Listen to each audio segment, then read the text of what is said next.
This week on the Jock and Nerd podcast, we're breaking down the James Gunn announcement revealing the DC Studios' first 10 projects. Geek Boner. Plus, we got a listener-sponsored review of The Deer Hunter, your suggestions for future movie tournaments and drafts, The Last of Us, and more, all in this edition of the Jock and Nerd Weekly for Monday, February 6th, 2023. This is Frank Grillo. You know me. But who are you? Are you the discerning, sophisticated type of person who enjoys all the latest comic book and superhero TV and movie news? Pop culture references, witty banter? Me neither. I'm just here for the dick jokes. Check. Check one. All right. This is for all you fans out there. Let's give it up. Jock it, we nerd it. We funny, disturb it. We jock it, we nerd it. We spoiler alert. Oh yeah! Oh, what's up, listener? How you doing? Thanks for joining us, and welcome to the Jock and Nerd podcast, where we give you comic book and superhero TV and movie news, reviews, and whatever we choose. Jock and Nerd. My name is Imran. My name's Anthony. He's the Jock. He's the nerd. Joining us, a fella who is also filled with a lot of gas and aimlessly kind of floats over the country. But they don't shoot him down. We call him Rug Boy. What's up, Rugs? Yeah, they just leave me up here. I'm just dangling, observing the world. But I'm not the size of 3 school buses. I'm a size of 3 of the shorter school buses. Can I tell you, I was bummed out. They shot that balloon down. I mean, I just started following it on TikTok. It was really funny. It was bringing joy to people. People who step outside their house. They're like, hey, look, there's that balloon. It brought the country together. Also, I used to work for a balloon delivery and decorating service. I have inflated quite large balloons. Not that big, but like real big balloons. And every time a balloon pops, a little part of me dies. That's all. Still to this day. So, can you believe that shit though? Like they just let it. They just like, don't they have like a shit like Batman does that could go and take the balloons like he took the Joker's balloons? I would say nice shot to the fighter pilot. You know. Yeah, but like hitting it, like I saw a the meme. balloon. I saw a meme or something online. Well, first off, they were saying, I guess, that if they shot it down, there was a big balloon and there could like land on people or whatever. Yeah, doing it over the water was smart. Sure, but they didn't have but to. The thing is, there was a meme that was going, people like celebrating. It was a picture of like people in a military war room celebrating, and it was like, you shot down the balloon, after it spied over the entire U.S. Yo, shout out to Canada, who just like was like, well, we don't see no balloon. That's all right. Keep going. I mean, it went over Canada. They didn't do anything. Wow. Do you think this bodes well or what? What is this? I don't know. Who's the act of whatever? Here's the thing. We get shit from China. Isn't all our shit from China coming in on boats? So if it's on a boat, it's fine. But if it's on a balloon, no good. I don't know. I don't get it. Imran, you're making a weird equivalency there. I'm saying there's all the shit like, from China here anyways. Oh, you're saying there could be cameras and all that stuff? Yeah. They'd okay. You know. I think they just did it to see what he would do. Maybe. They're like, let's see how much we could fuck with these guys. Like, let's see how like weak their leadership is. Let's see how they act. Because they might try and bullshit do something else again. Like, you never know. Like, why would why would we leave it up there for like 3 or 4 days? It's a pretty balloon, you know. I've read that what they're doing. Well, first off, it looks like they're trying to spy, obviously, and they're denying that it was just an accident or whatever. But what they're trying to do is they're trying to push us to see how far we'll go, because they really eventually want to evade Taiwan, and they're wanting to see if we have the guts to really defend Taiwan. Or maybe they just lost track of a balloon. Listen, I've inflated. Look, they're still mad at John Cena, okay? I've inflated balloons that are like 5 feet big, like almost as big as a person. And by the end, it's hard. You got to hold that thing down. It will take you away, and then you tie it off. Like, they're unwieldy. Sometimes you just lose a balloon, and you're like, oops, I don't know. The wind took it. Sorry. Anyways, we're not here to talk about balloons. Rest in peace, balloon. We do have a lot of fun things to talk about in a deep movie to review. Let's get to it, you bastards. The Jock and Nerd podcast. Well, as everyone predicted last week, we were right. The James Gunn and the Peter Safran did come out with their new plan for DC Universe their new slate. Holy shit. Oh, shit. In the form of a James Gunn video, kind of a 6-minute video. And guys, I thought we could just use James Gunn video. We'll play it, we'll pause it, and we'll comment on. Let's have him announce these things for us to lead our discussion, right? Okay, here we go. Hey, everybody, I'm James Gunn. I'm the co-CEO of DC Studios. So as many of you know, DC has been disconnected in film and television for a long time. And it's one of... No shit. Yeah, dude, he's been talking shit about DC. And apparently this has ruffled some feathers because he was like, they don't have their shit together. It's a big fucking mess. You know, our jobs, mine and Peter's, is to come in and make sure the DCU is connected in film, television, gaming, and animation. Wow. That the characters are consistent, played by the same actors, and it works within one story. Great. And Good if luck something with that. is outside of that, Okay. like Matt Reeves' Batman or Todd Phillips' Joker or Teen Titans Go, that it is clearly labeled as DC Elseworlds outside of that the makes sense. mainstream DCU continuity. Buzz, that's interesting. Well, okay. You got two things here. He said he's going to make everything consistent, which is like, if he can do it, awesome. Right. Like, I don't see it happening. But he's got an out now, right? You can use this Elseworlds. And it's about time they labeled it Elseworlds. Yeah, if they can't figure it out in time to make it match, they'll just slap Elseworlds on it when it comes out. I think this is kind of smart to finally label this Elseworlds. Yeah, I agree that I think it's there needed to be at least something where he can they make a clear delineation to the fans of what's in universe and what isn't, whether it be TV or movies. So the Elseworlds thing is, I think that's smart. yeah, I feel like at least labeling it, Yes. yeah, it gives them a shot at trying to create this idea of continuity. Absolutely. You got a brand. Also, I think it's a place for like talent, actors, directors, if they don't want to sign up for, we'll talk about the contract, like a 10-movie deal, they can come in, one movie, one and done, play around with it, and you're like, oh, it's Elseworlds. It doesn't matter. Go ahead. Have fun. So this could work to their benefit. Okay. Back to Gunn. Now, Peter and I have gotten pretty lucky in terms of the 4 projects that are coming out over the next year. First, we have Shazam, Fury of the Gods. Shazam has always been off kind of in his own part of the DCU, so he connects very well. That moves directly into The Flash, a fantastic movie that I really love that resets the entire DC universe. Okay, hold on. So, first of all, they've given, back to the Batman for Elseworlds, they've given a date for Batman 2, October 3rd, 2025. It's going to come out. Now, he just said the Flash movie, and then somewhere else he's quoted as saying it's the greatest superhero movie ever made, resets the entire DC universe. What the fuck? What does this even mean? Well, it sets the entire DC universe except for the shit that he wants to keep his wife working on. So you'll see he's going to announce, the first thing he's going to announce is Waller. Yes. Well, we'll get to that. We'll see if his wife still has a job. Reset's not really the real word. It's soft reset, or, reconfigure more than reset. Couple things there, and he'll announce, we'll get into more, but he clearly doesn't state that these are Elseworlds films. Right. And as we get into some of the other stuff, I think Flash will be like his opportunity to kind of reset, but it sounds like to me, maybe I'm jumping ahead, it sounds like to me he's picking and choosing the things that he wants to continue, so it doesn't look like it's a hard reboot at all. And like, did that sound like Zachary Levi was going to continue as Shazam, almost kind of? Yeah, it sounded like it was already kind of in its own thing, so he feels comfortable.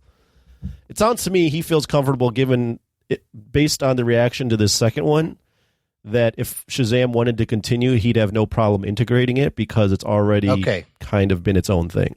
I mean, if he resets, it should already be in Elseworlds then. Yeah, he might shove it in there. Now, the reset could also help them if with the Ezra Miller problem. At this point, what are the odds that he continues to be the Flash? I guess we have to wait. They continue to be the Flash. We have to wait till the movie comes out.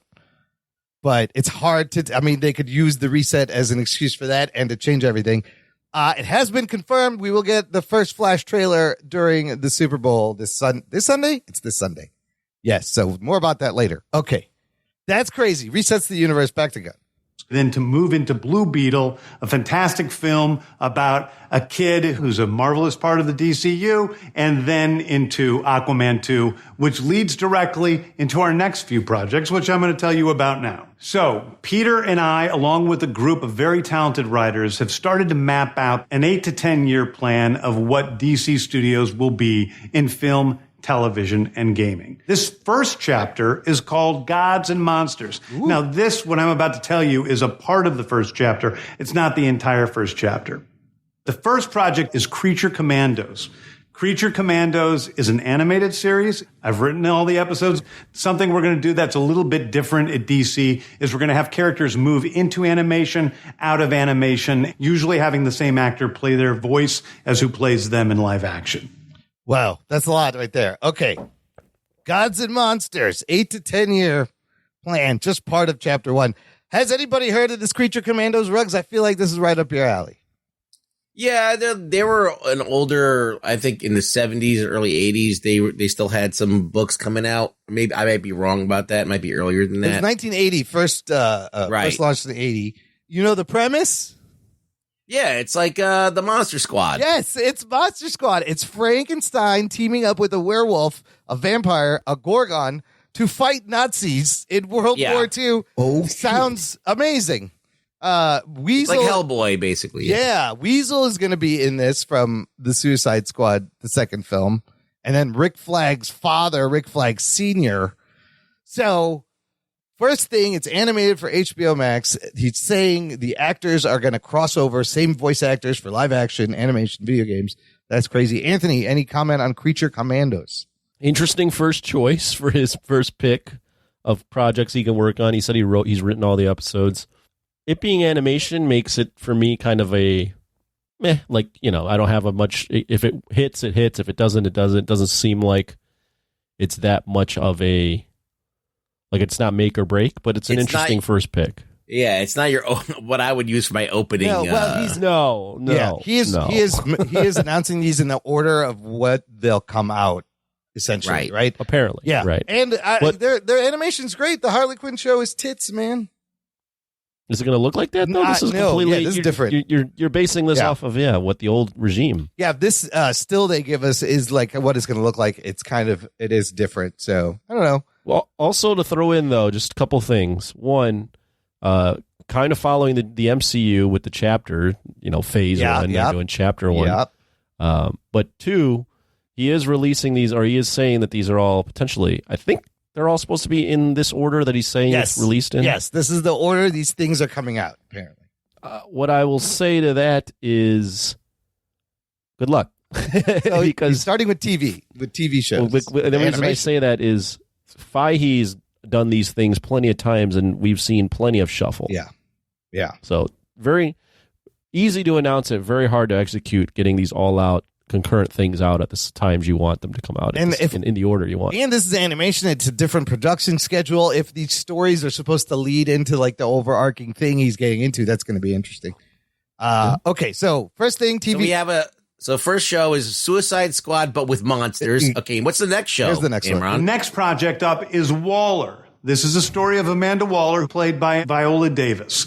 Viola Davis is going to team up with members of Team Peacemaker, and this is a story that's been created by Crystal Henry, who did Watchmen, and Jeremy Carver, who created the Doom Patrol. It is a fantastic story that's out of this world, and I can't wait for people to see it. Okay. What did I tell you? I told you he was going to wipe out everything except for the shit that his wife was working on.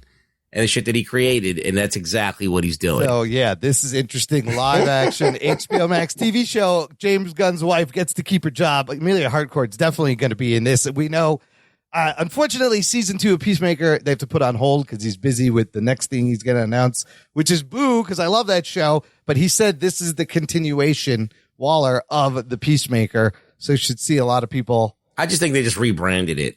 Well, remember at the end, spoiler alert, Peacemaker, Waller's daughter outed the whole fucking thing. She outed Task Force X and Amanda Waller. So like now it's out all the shit she's done. Anthony, any kind of geek boner floppy jock for this? Where are you at? I like Amanda Waller is an interesting character in the comic books. Viola Davis is an all-time great actress. But yeah, I mean, these being your first two projects are that's a rough start in my opinion. But okay, all right. Two TV shows. Viola Davis, by the way, the Grammys were on last night. She won a Grammy. She officially has an won a Grammy? Yes, for a spoken word book. Oh. She has an EGOT, though. She has one of each. She is like the 19th person to EGOT or something, and only maybe the third black woman to get an EGOT. So that was kind of crazy. She's great. Okay. What do we got next? What we got next? Okay. Next up is the big one, the true beginning of the DCU. This is called Superman Legacy. This is being written by me. I'm in the middle of it. I'm having a great time doing it. And Superman will be released into theaters July 11th, 2025. Oh, okay. It's got a date. That's crazy. This is the big one. Yeah. This is the one we've been waiting for. The word legacy, what does that say to you? It is an interesting title. Here's some more. Peter Safran said in an interview, it focuses on Superman balancing his Kryptonian heritage with his human upbringing. Like in every movie, okay. He is the embodiment of truth. I love this part. He is the embodiment of truth, justice, in the American way. He is kindness in a world that thinks of kindness as old-fashioned. So that is the Superman you want. You want to get back to that Superman. Yeah. Yeah, that's pretty boilerplate Superman, yeah. Yeah, I think on paper that those are the things you'd want to say if you were making a Superman movie. Yeah, but look at what Zack Snyder is being did. rebooted. Yeah. What's that? Look at what Snyder did. That's the opposite of what the fucking Man of Steel Snyder is. never said he was going to do that. No, he said.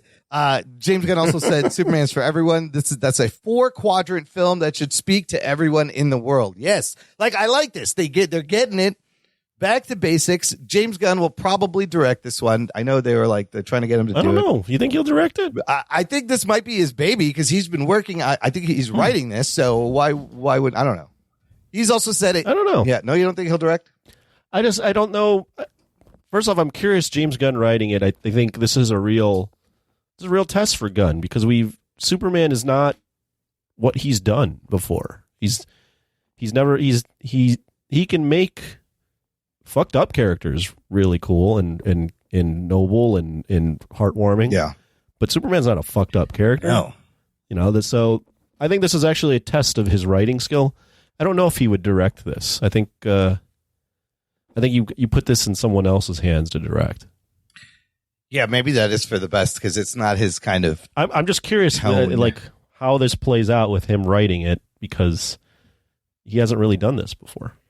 I mean, look what we did with Star-Lord a little bit, right? I mean, it's not Superman, but it's not Superman. There's I don't know. There's hopefulness. You don't start with Star-Lord. No, I guess it's completely. You think Superman's going to be dancing in his apartment? Yes. It's not. Is he going to do that? Okay, maybe you want Superman cracking jokes about how the inside of his ship looks like a Jackson Pollock painting, dancing like fucking Kevin Bacon. Yeah. Yeah, you want him? Do you want him joking around about banging aliens all the time? Maybe. Yeah, I guess this will be interesting. Where's Gunn gonna? I don't doubt that he could potentially do it. It's just I haven't seen him do a character like. So this. he's also posted, which is kind of cool, is the comic book inspirations for each of these projects. This one is Grant Morrison's All-Star Superman. Right, everyone loves that one. And it's a great run. There is an animated version on HBO Max you can watch. Drawn by Frank Quitely. So as it goes on, he mentioned these books that he's pulling from. They're great books. He's also confirmed Clark Kent still hasn't been cast. But Henry Cavill's out. Some of the other people, we don't know. It's all up in the air. Listener, before we continue, if you want to join the conversation, let us know your thoughts on DC's plan. Join our Facebook group. It's called Jock and Nerd Nation. There's a link in the show description. It is a private, closed group just for us, just for all us jocks and nerds and geeks. Okay, moving on. The next thing is a big premiere HBO television series called Lanterns. Ooh. This is a story of a couple of Green Lanterns, Jon Stewart and Hal Jordan, and we have a few other Lanterns peppered in there, but this is really a terrestrial-based TV show, which is almost like True Detective with a couple of Green Lanterns who are space cops watching over Precinct Earth. In it, they discover a terrifying mystery that ties into our larger story of the DCU. Oh, okay. A lot to unpack there. That's kind of exciting. That game, Geek boner. I'll give that one a geek boner. I'm dying for a good Green Lanterns thing. Right. You think they're going to do the anti-life equation? I don't know. And the Anti-Monitor, was that part of it? Yes, that's right. I like that they're using both Hal Jordan and Jon Stewart. Greg Berlanti had a show. I think they were gonna focus on Jon Stewart, but you kind of need both. And to mention, like, it's on HBO Max. Will it have prestige television quality? He name drops True Detective. The first season was great. So it is an Earth show instead of being a space cop show, but it's about space cops on Earth. I don't know. It would be great if Jon Stewart like had to investigate the actual Jon Stewart the other Jon during Stewart? the show. Yeah, he's like, listen, I was just stopping by. Stop writing jokes going there. on. People get mad. Yeah. Anthony, Lanterns. We love the Green Lantern book that Jeff Johns run. Are you excited for this one? Love Green Lantern. Love that run. Very disappointed in the movie. Yes. I think I like the idea. I like that this potentially is maybe one of the first tie-ins to the overarching story. I like Hal Jordan. I like Jon Stewart. What's key for this one, and I really liked Peacemaker for what it's worth. Yeah. But you can't tell me when you looked at Peacemaker that you went, "Oh man, they put a prestige budget in that movie." No, but it didn't look. It looked like a TV show, right? It did. The Lanterns, if this more so than Waller, more so than Peacemaker, which has already come out. If you're going to do a Lanterns TV show, you better put some fucking money. That's what I'm saying. You got to have a healthy budget. It's got to look movie quality. It's got to look better than Peacemaker. And I like Peacemaker. They just got to make green shit, right? There's no spaceships. They don't got to fly around in space. So I know, but there's a different. Peacemaker was on Earth, and that looked like a TV show. Like, put Peacemaker on, and then throw on Last of Us. Yeah. Tell me which one looks better. There's a difference. I mean, those costumes, like when you think about it, they're so colorful and kind of like Halloween costumey now that I think about it a little bit, but they're still fun. Right. So, you just gotta make it look good. I mean, I've been excited for this ever since they said Berlanti was going to do one. So he's not doing that. Which is great because that whole CW verse is done. So big budget Green Lanterns TV show, bring it on. All right, here's a weird one. Next is a big movie called The Authority. The Authority is a passion project of mine. It's based on the marvelous Wildstorm characters we are now bringing into the DCU and will interact with all of our primary DCU characters. The Authority are a group of superheroes who think the world is broken and they want to fix it by any means necessary. I think it's a very different look at superheroes. This book first came out in 1999. I never read it. Who here knows The Authority? All right. So, okay. Back in the day when Wildstorm was kicking and Jim Lee was making all these different properties, one of the things under Wildstorm was Stormwatch. Okay. Right? And it was like a super team that was sanctioned by the government, by the United Nations.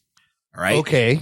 So that team becomes defunct for some reason. And all of these members of Stormwatch are like relegated to like office jobs and whatever. And one of them, Jenny Sparks, makes a new team that is like has no ties to the government. They just do what they want.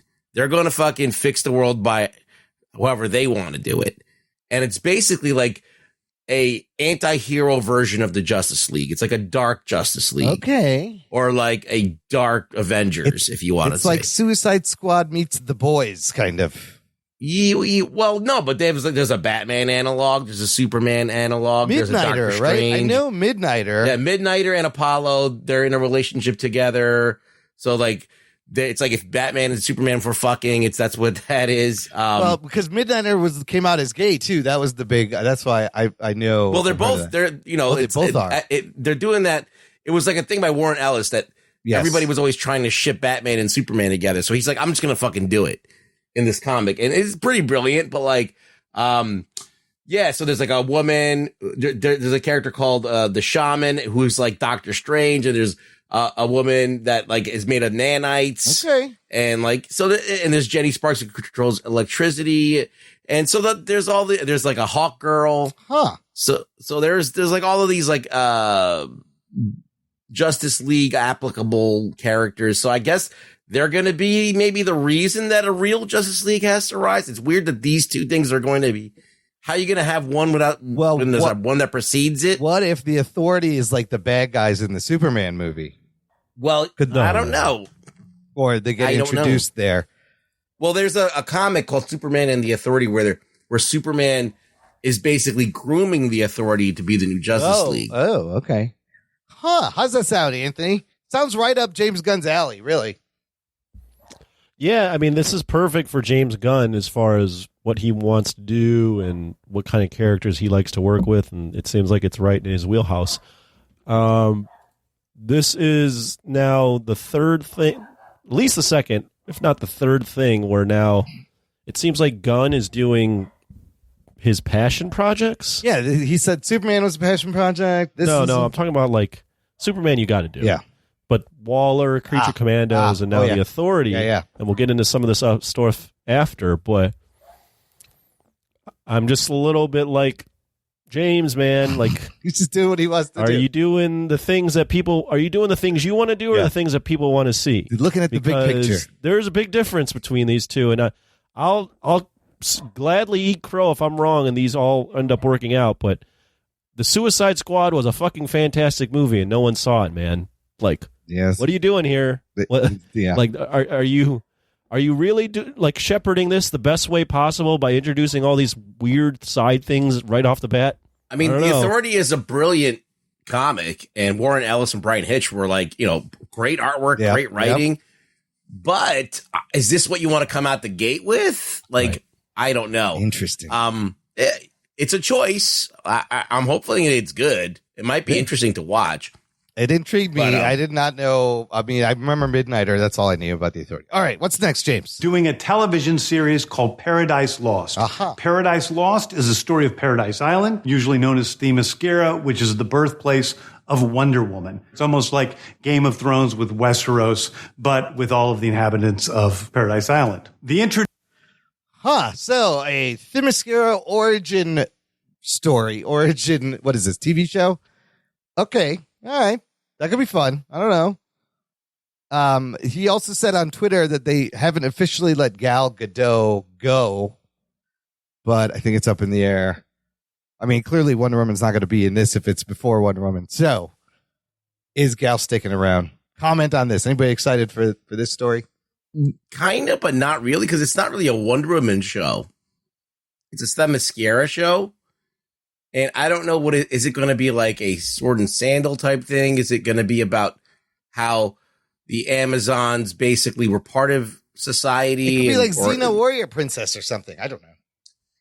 Yeah, because there's various origin stories, but yeah, there were warriors at one point that were in the real world, and they got Paradise Island as a gift for their sacrifices, right? So at what point that should be a utopia, right? Or is it not a utopia? And this is what the story of it not being a utopia. Maybe there was some turmoil when they decided to make Paradise. I don't know. I don't know what the story is. I don't know what the angle is, but I'm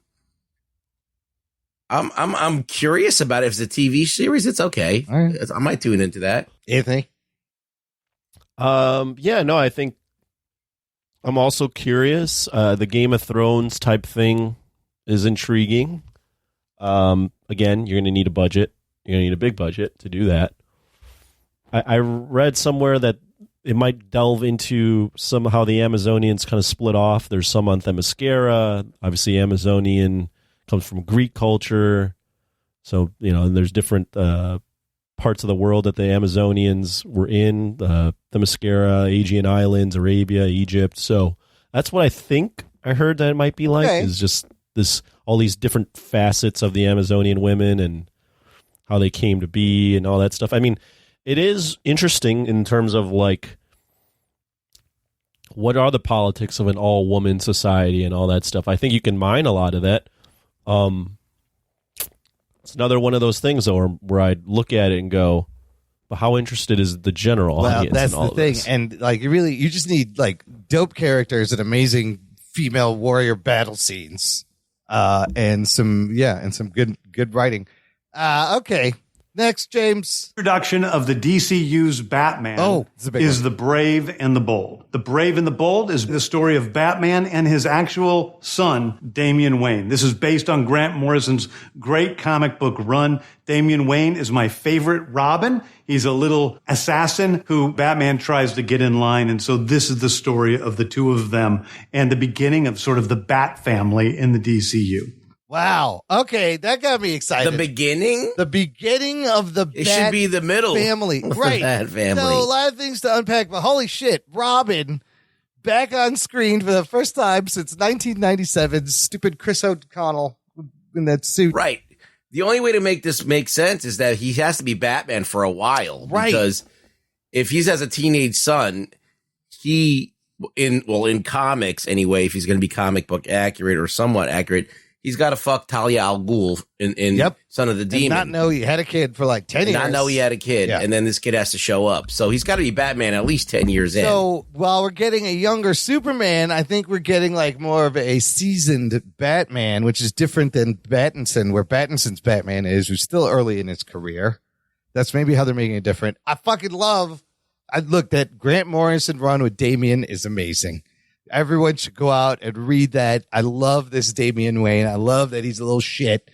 Right, but I think that it's kind of, you're losing something if the other Robins aren't there. Well, I think he mentions the Bat family, so you can have Nightwing, you can have Red Hood, you can have your Tim Drake, Jason Todd, and Dick Grayson's there.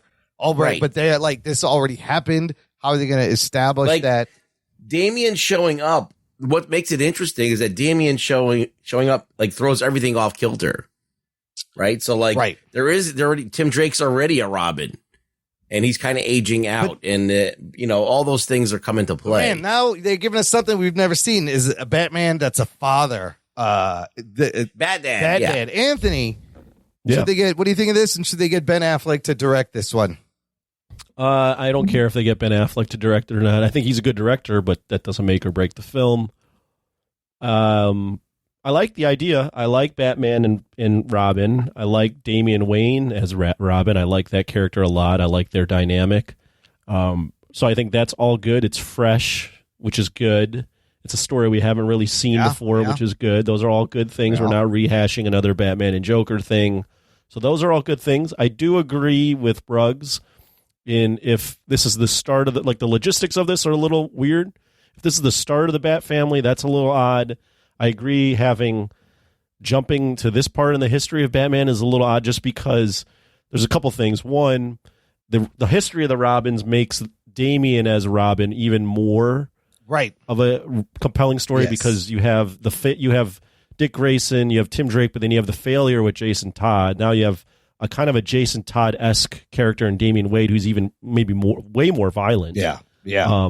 So if you lose all of that, that kind of loses the intrigue around his relationship. It just takes away some of that history. Also, if you take away, again, all speculative, but if you take away the fact that Dick Grayson was ever Robin, and this is the first Robin, you lose a really cool storyline where when Batman goes away, Dick Grayson becomes Batman. Yeah. Damian Wayne steps up from being just Damian Wayne to his Robin, and then they're doing they're doing their own Jason Todd Bruce Wayne dynamic, except it's Damian Wayne and Dick Grayson, and that was fucking awesome story.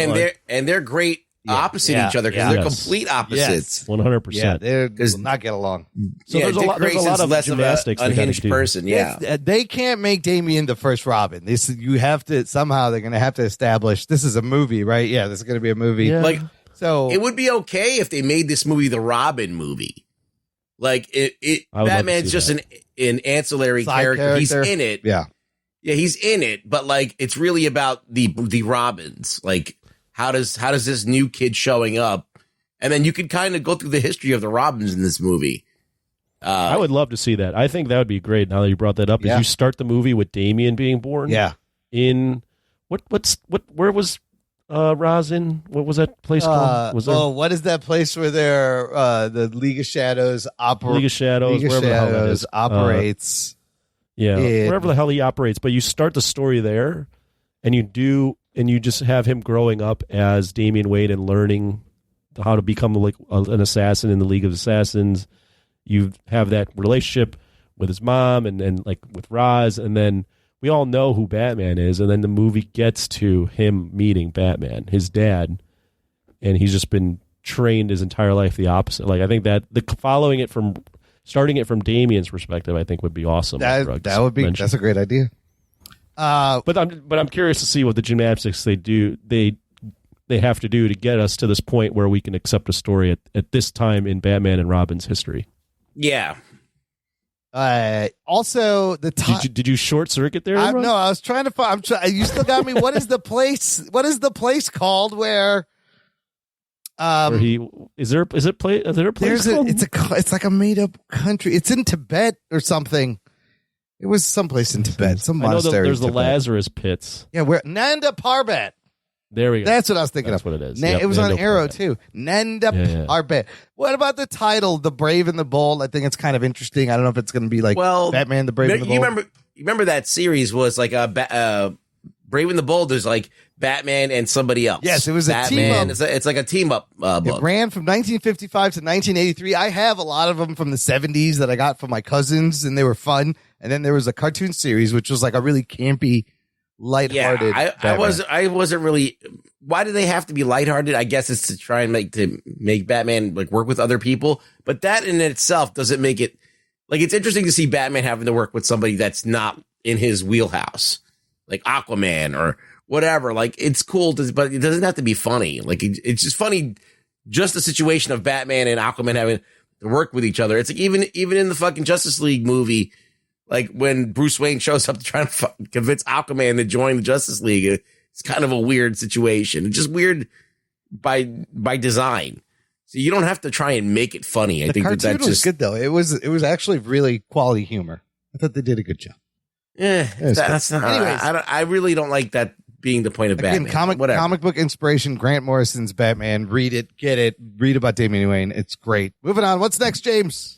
Next up is a TV series called Booster Gold. Booster Gold is one of comics' really popular cult heroes. He is a fascinating guy. He's a loser from the future who uses future technology to come back to present day and become a superhero so that people will love him. It is basically the superhero story of imposter syndrome on an HBO Max series. I really don't have much to say about this. Again, a thing kind of suited for James Gunn, right? I feel like. Absolutely. Are you a Booster Gold fan? Yeah, I mean, I read him in the Justice League Europe. Like whenever you saw Booster Gold, did you run out and go, "I have to buy more Booster Gold comics"? He kind of does nothing for me. Like that character appeals to certain people. I know that there's people who are into Booster Gold, but I'm not one of those people. Me neither. This one, I'll watch the show though. Yeah. I'm not like against the show, but it's just not like something I'm clamoring for. But I was like, okay, meh. Anything on the Booster Gold? This is another James Gunn. Yeah. I think this is another James Gunn passion project. I don't think it's an unworthy character to do at some point. Again, I think it's okay. Questioning why this is in the first phase. Booster Gold is like if Stifler from American Pie was Kang the Conqueror. Oh my God, yeah. And went into the past. That's pretty good. And just was, but you know, he's Stifler. Just, he's not actually Kang the Conqueror. That's what Booster Gold is to me. Yeah, I mean, it could be fun comedy, but weird. Okay. Yeah, that's a comedy. That's definitely going to be a comedy. Yeah, totally a comedy. This one's kind of interesting. One of my favorite comic book series from last year was Tom King's run on Supergirl, Woman of Tomorrow. And so we're going to turn that into a big science fiction epic film. Now, Superman is a guy who was sent to Earth and raised by loving parents, whereas Supergirl in this story, she is a character who was raised on a chunk of Krypton. She watched everybody around her perish in some terrible way. So she's a much more jaded character. And that's interesting. I kind of like that. This is a different take that we've ever seen on the Supergirl. Well, it'd be good to have them be different. Yeah. I instead of like carbon with copies of each other. So I like that inspiration. The art from that book they were showing is gorgeous. It looks amazing. And also there is a Supergirl in the Flash. Sasha Calle is playing Supergirl. Is it going to be the same actor? No, come on. Probably. Oh, in the Flash? In the Flash. Hasn't come out in the movie. In the movie. Oh, I thought you meant the TV show. No. In the movie, there's a Supergirl cast. I don't know. Those movies, what is it? Flash, just backtracking real quick. Flash, Aquaman, Shazam, Blue Beetle. What's the fourth one? Blue Beetle. Yeah. Well, I think you'll get to this later, but he didn't really do a good job defining what those movies even mean to the movie universe. No. So They just want to get past them, sounds like. I don't know. Yeah. It doesn't. I think it's just like a wait and see. We'll talk about. I know it's in your notes. Supergirl, we'll talk about World more of later. Tomorrow. Anyways, interesting movie. Okay, this one gets me excited. Brings me to Swamp Thing, the last thing we're going to talk about. Yes. A very dark horror story in the origins of the monster who is Swamp Thing. And although it's totally outside of the rest of the DCU, it will still feed into the rest of the stories. Anyway, Dude, that's awesome. A Swamp Thing movie. This movie needs to be moist and swampy and wet. Like, it would make an amazing horror movie. Apparently, James Mangold is in talks to direct it. I thought they would have got like a James Wan maybe, but I love this character, the gray, the rot, the red, the fact that he's connected to the world through nature. Like Alan Moore, his comic book inspiration is Alan Moore's Absolute Swamp Thing, which is a great run. So You got Alan Moore in your DNA. You know, you got at least the writing and the concept is there. So this is an easy one. Yeah. The horror. Yep. Horror is popular. Yep. Even though it's not like a really well-known character to most people, except people who read comics, it's still like you're working with some good stuff. So it should be successful. It should have some kind of appeal. But that's the last thing that he announced, right? That's it. That's all for Gods and Monsters. That's it. that's it. Here's a little wrap up from him. Anthony, anything about Swamp Thing? Are you excited for Swamp Thing? I think this is good. I think this is something definitely to be excited about. My hope for Swamp Thing, first off, Marvel's going to probably put out a Man Thing Right? before Swamp Thing. Yeah, Just to take the thunder They're away going to from beat them. him to it, yes. But what I would hope for Swamp Thing is when he says horror, go full horror.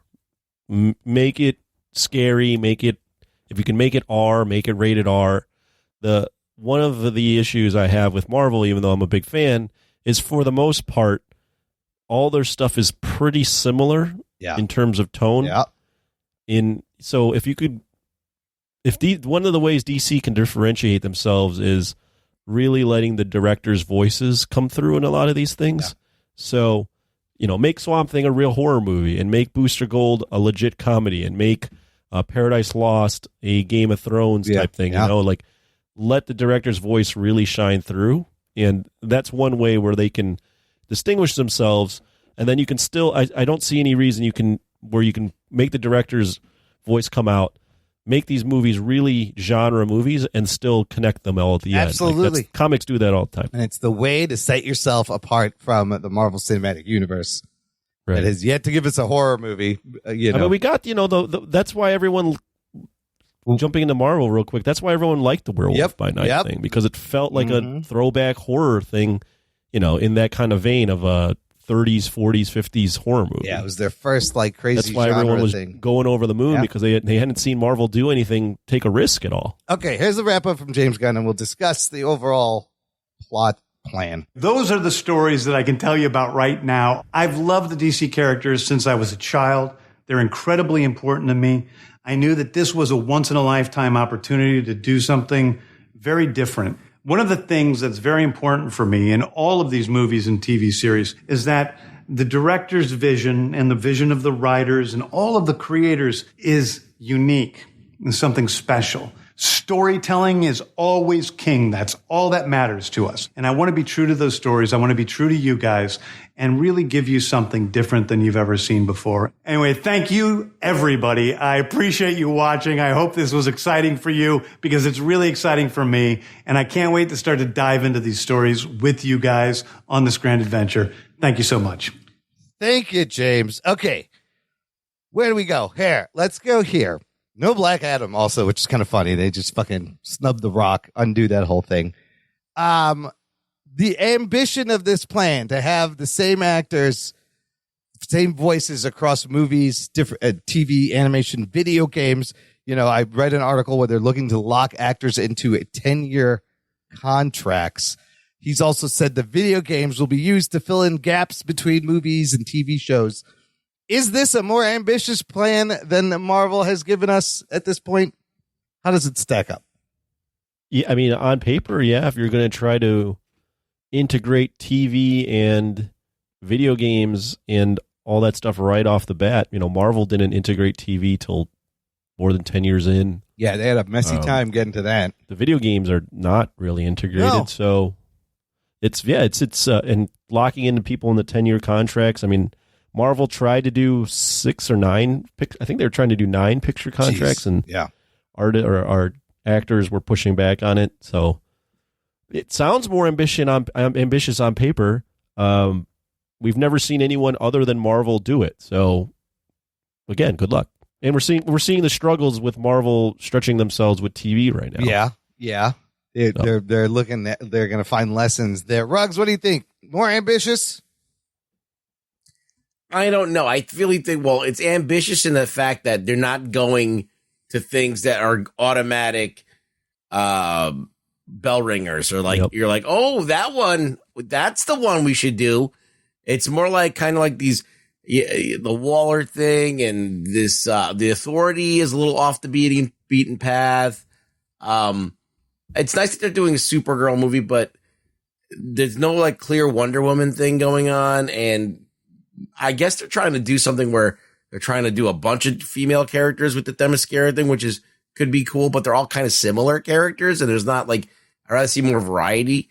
I don't know. I feel like that it's just okay. It's not terrible. Yeah. It's not wowing me. I feel like that you could have asked any nerd like what their top 5 things that they would do, and you'd get a list that's just as compelling. I mean, that's the question. Is this enough? Will it work? I think it's a good start, but it's a weird start as also. But he said this is just part of our beginning of our chapter 1, whatever. Right. I don't know. I just feel like they burnt a lot of stuff already. Yeah. They burnt a lot of characters. Zack Snyder ruined The Dark Knight Returns with that Superman versus Batman in that armor. You got Black Canary. You burnt that. You burnt Birds of Prey.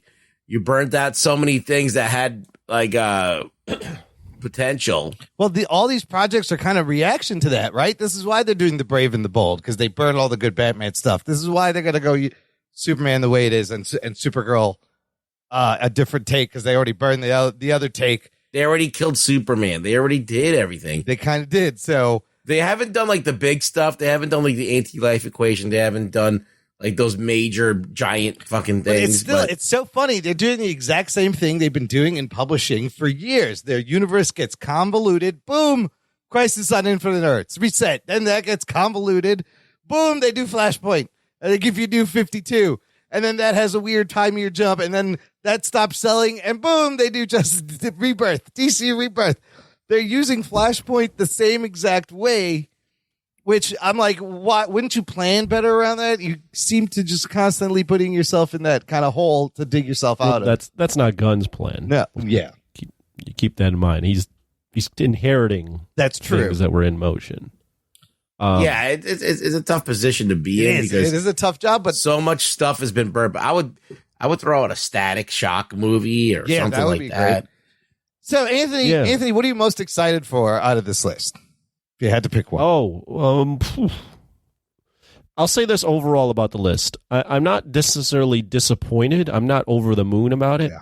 I would say I'm a little above in the middle. Like I want to give the guy a shot. Yeah. I want to see what he's got. He's been dealt a terrible hand as far as what, you guys have just mentioned. You've burned a lot of stuff. I'll say that similar to my feedback after The Authority,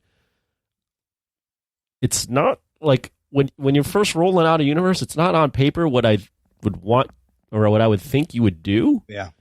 It is a mix of some big stuff, but then some stuff that really seems like James Gunn is finding like little niche things within the DC universe that he's just wanted to do. Yeah. And I'm just like, are you completely connected to the audience? Do you really know if this is what people want to watch right now? But I get the fact that a lot of stuff has been burned too. So it's just one of those things where I'll certainly eat crow if I'm wrong about this. But man, I think that's a weird mix of things to start off with. As far as what I'm most excited for, honestly, probably the Swamp Thing would be the one. Really? top thing. I think I'm very curious to see how Superman Legacy plays out. Very curious about Brave and the Bold, the Lanterns. Everything else seems like it has potential. I don't really care about Supergirl or the Paradise Lost show, to be honest. Waller doesn't really do anything for me either. So it's a mix. It's similar to probably a lot of people. I have very mixed thoughts on all this. Hoping he can pull it out. I'm very confused about what his plans are with some of the stuff that already has happened because he didn't really announce it. And I think he did that purposely because I think he's waiting for the reaction to the things he was already just kind of put on his plate and he didn't really have any say in, such as these next 4 films, and kind of waiting to see how that plays out and then taking the characters from there. The one thing I did read somewhere that I kind of agreed with is I did wish that he could have just convinced Reeves to just make the Batman in canon.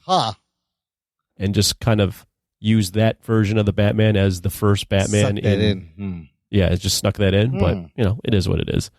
Having 2 Batmans at the same time still kind of do we need the 2 Batman at the same time? That's kind of interesting. It's going to be 2 completely different things. Overall, Whatever. I mean, I get a mild geek boner, I'll say. Geek boner. None of the things really jump out. I mean, I am excited about the Superman, the Batman, Lantern, Swamp Thing. But more, I'm at least relieved that they have some kind of a plan.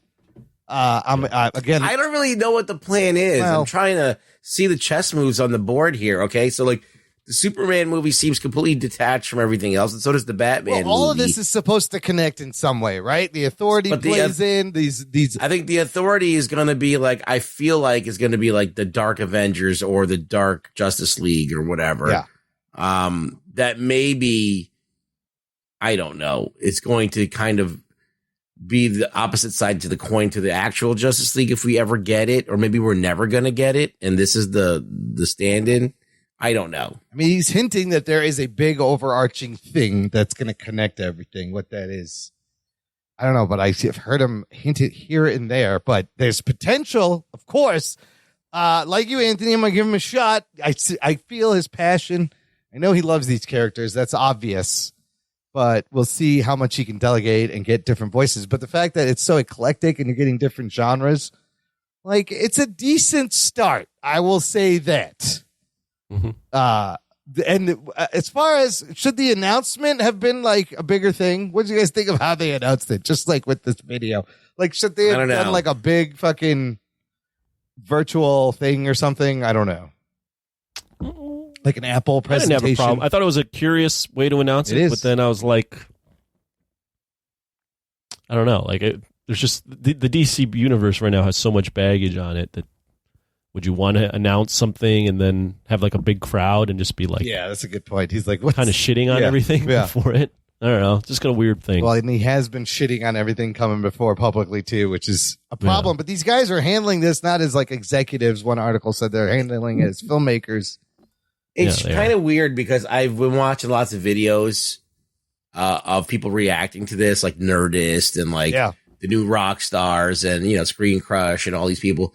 And even then, like, even though they're putting on like the very supportive face, you can also tell that they're like questioning. Like, this should have gave me like a rock hard geek boner, right? Even the people who are like paid simps for everything are showing a little bit of like, I don't know. They're like, really? Okay.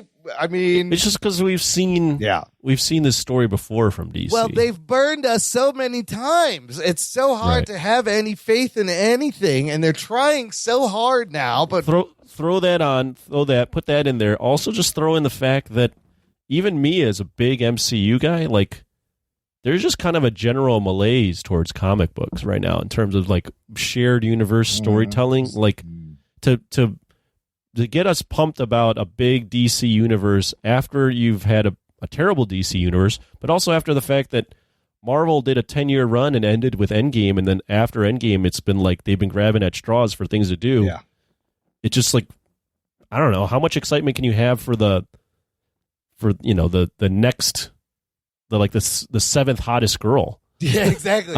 Well, after like, you know, it's just like, we've already seen we've seen the main event. Yeah. Like, I don't know what else. The sheen has worn off. It's tough to, the sheen's worn off this whole You know what thing. they got to do? This is what it's got. Can you sell audiences on Superman again? This is really what he's got to lean into to get this thing started.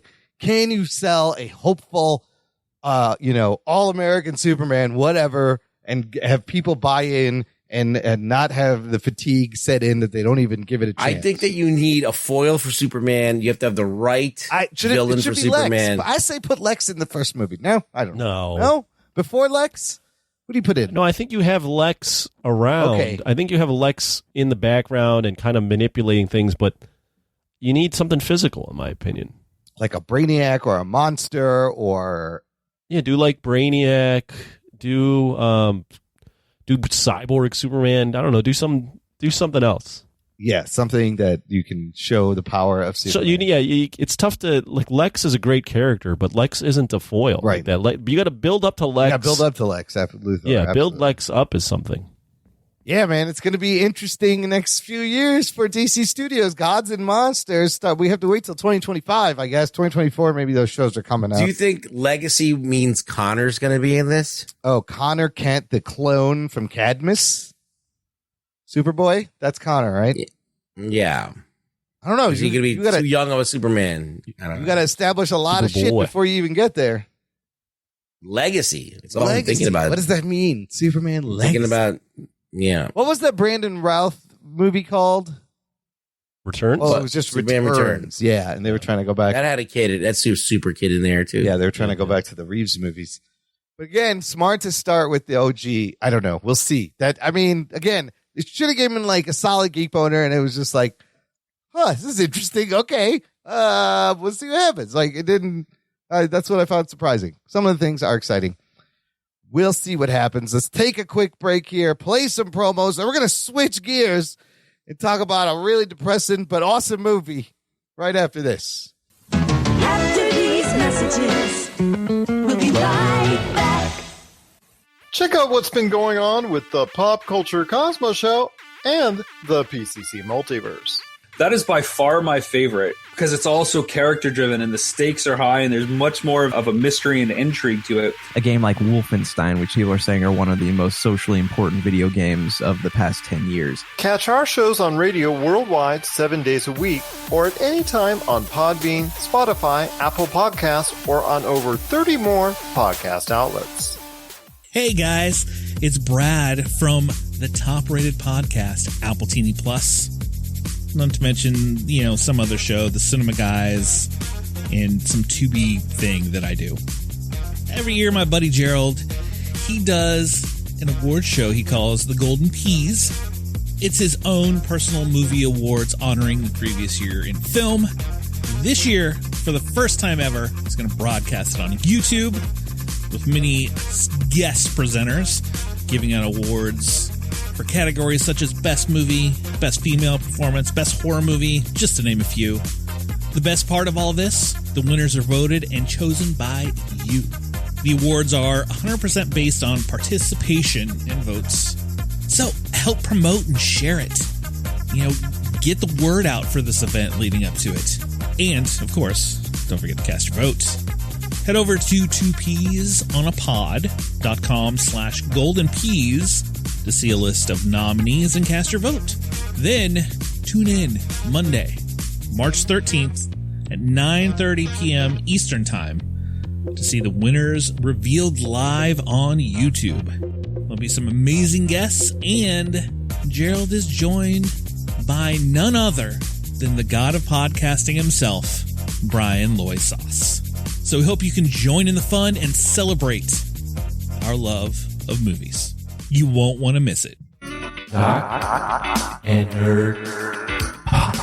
listener, if you enjoy this show, you can give back. You can join our Patreon fan club. Visit jockandnerd.com/Patreon. Jockandnerd, where you can support the show on a monthly or annual basis. You get access to an exclusive RSS feed where the podcast comes out early. Bonus content is in that feed only for our Patreon members. You can join us for our monthly Discord hangouts. You might have heard us last week. Anthony was nice and loose. We had a great time. Was that last week? No, it was 2 weeks It was ago, 2 right? weeks ago. We talked about it last week. When this show comes out, it'll have been about 2 weeks. Yeah. The next one is in 2 weeks, Thursday, February 23rd. I got it in my calendar. I don't know if I'll be there, but I got my he calendar. actually put it in his calendar. That means a lot. Oh, wow. That means a lot. It's been a while since I put one in That my means calendar. it's winter. I'm pumped. Yeah, I'm pumped. Yeah, me It's too. winter, and there's nowhere to go, and the bars suck right now.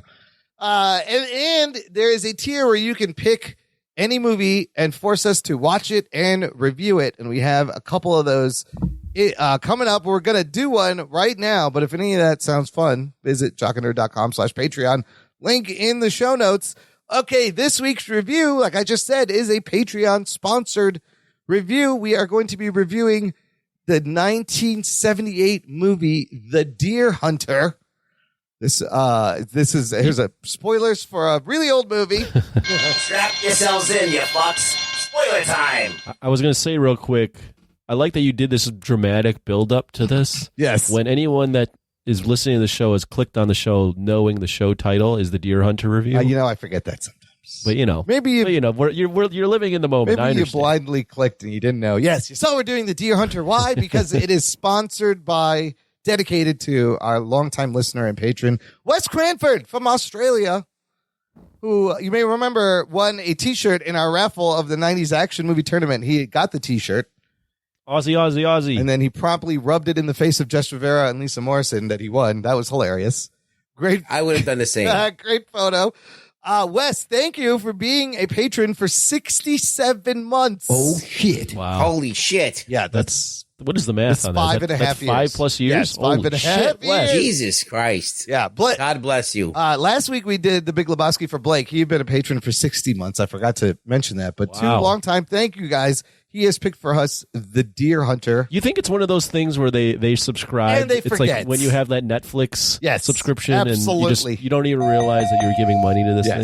thing. You're like, Fucking oh, fuck. fantastic. Yes, it's fantastic. That Where's all my money you're going? like, It's oh, I going to- forgot like, I was still paid. your wife looks at what you're spending it on. It's like the Jock and Nerd podcast, what is- feet pics, toenail cutter, OnlyFans videos. subscription.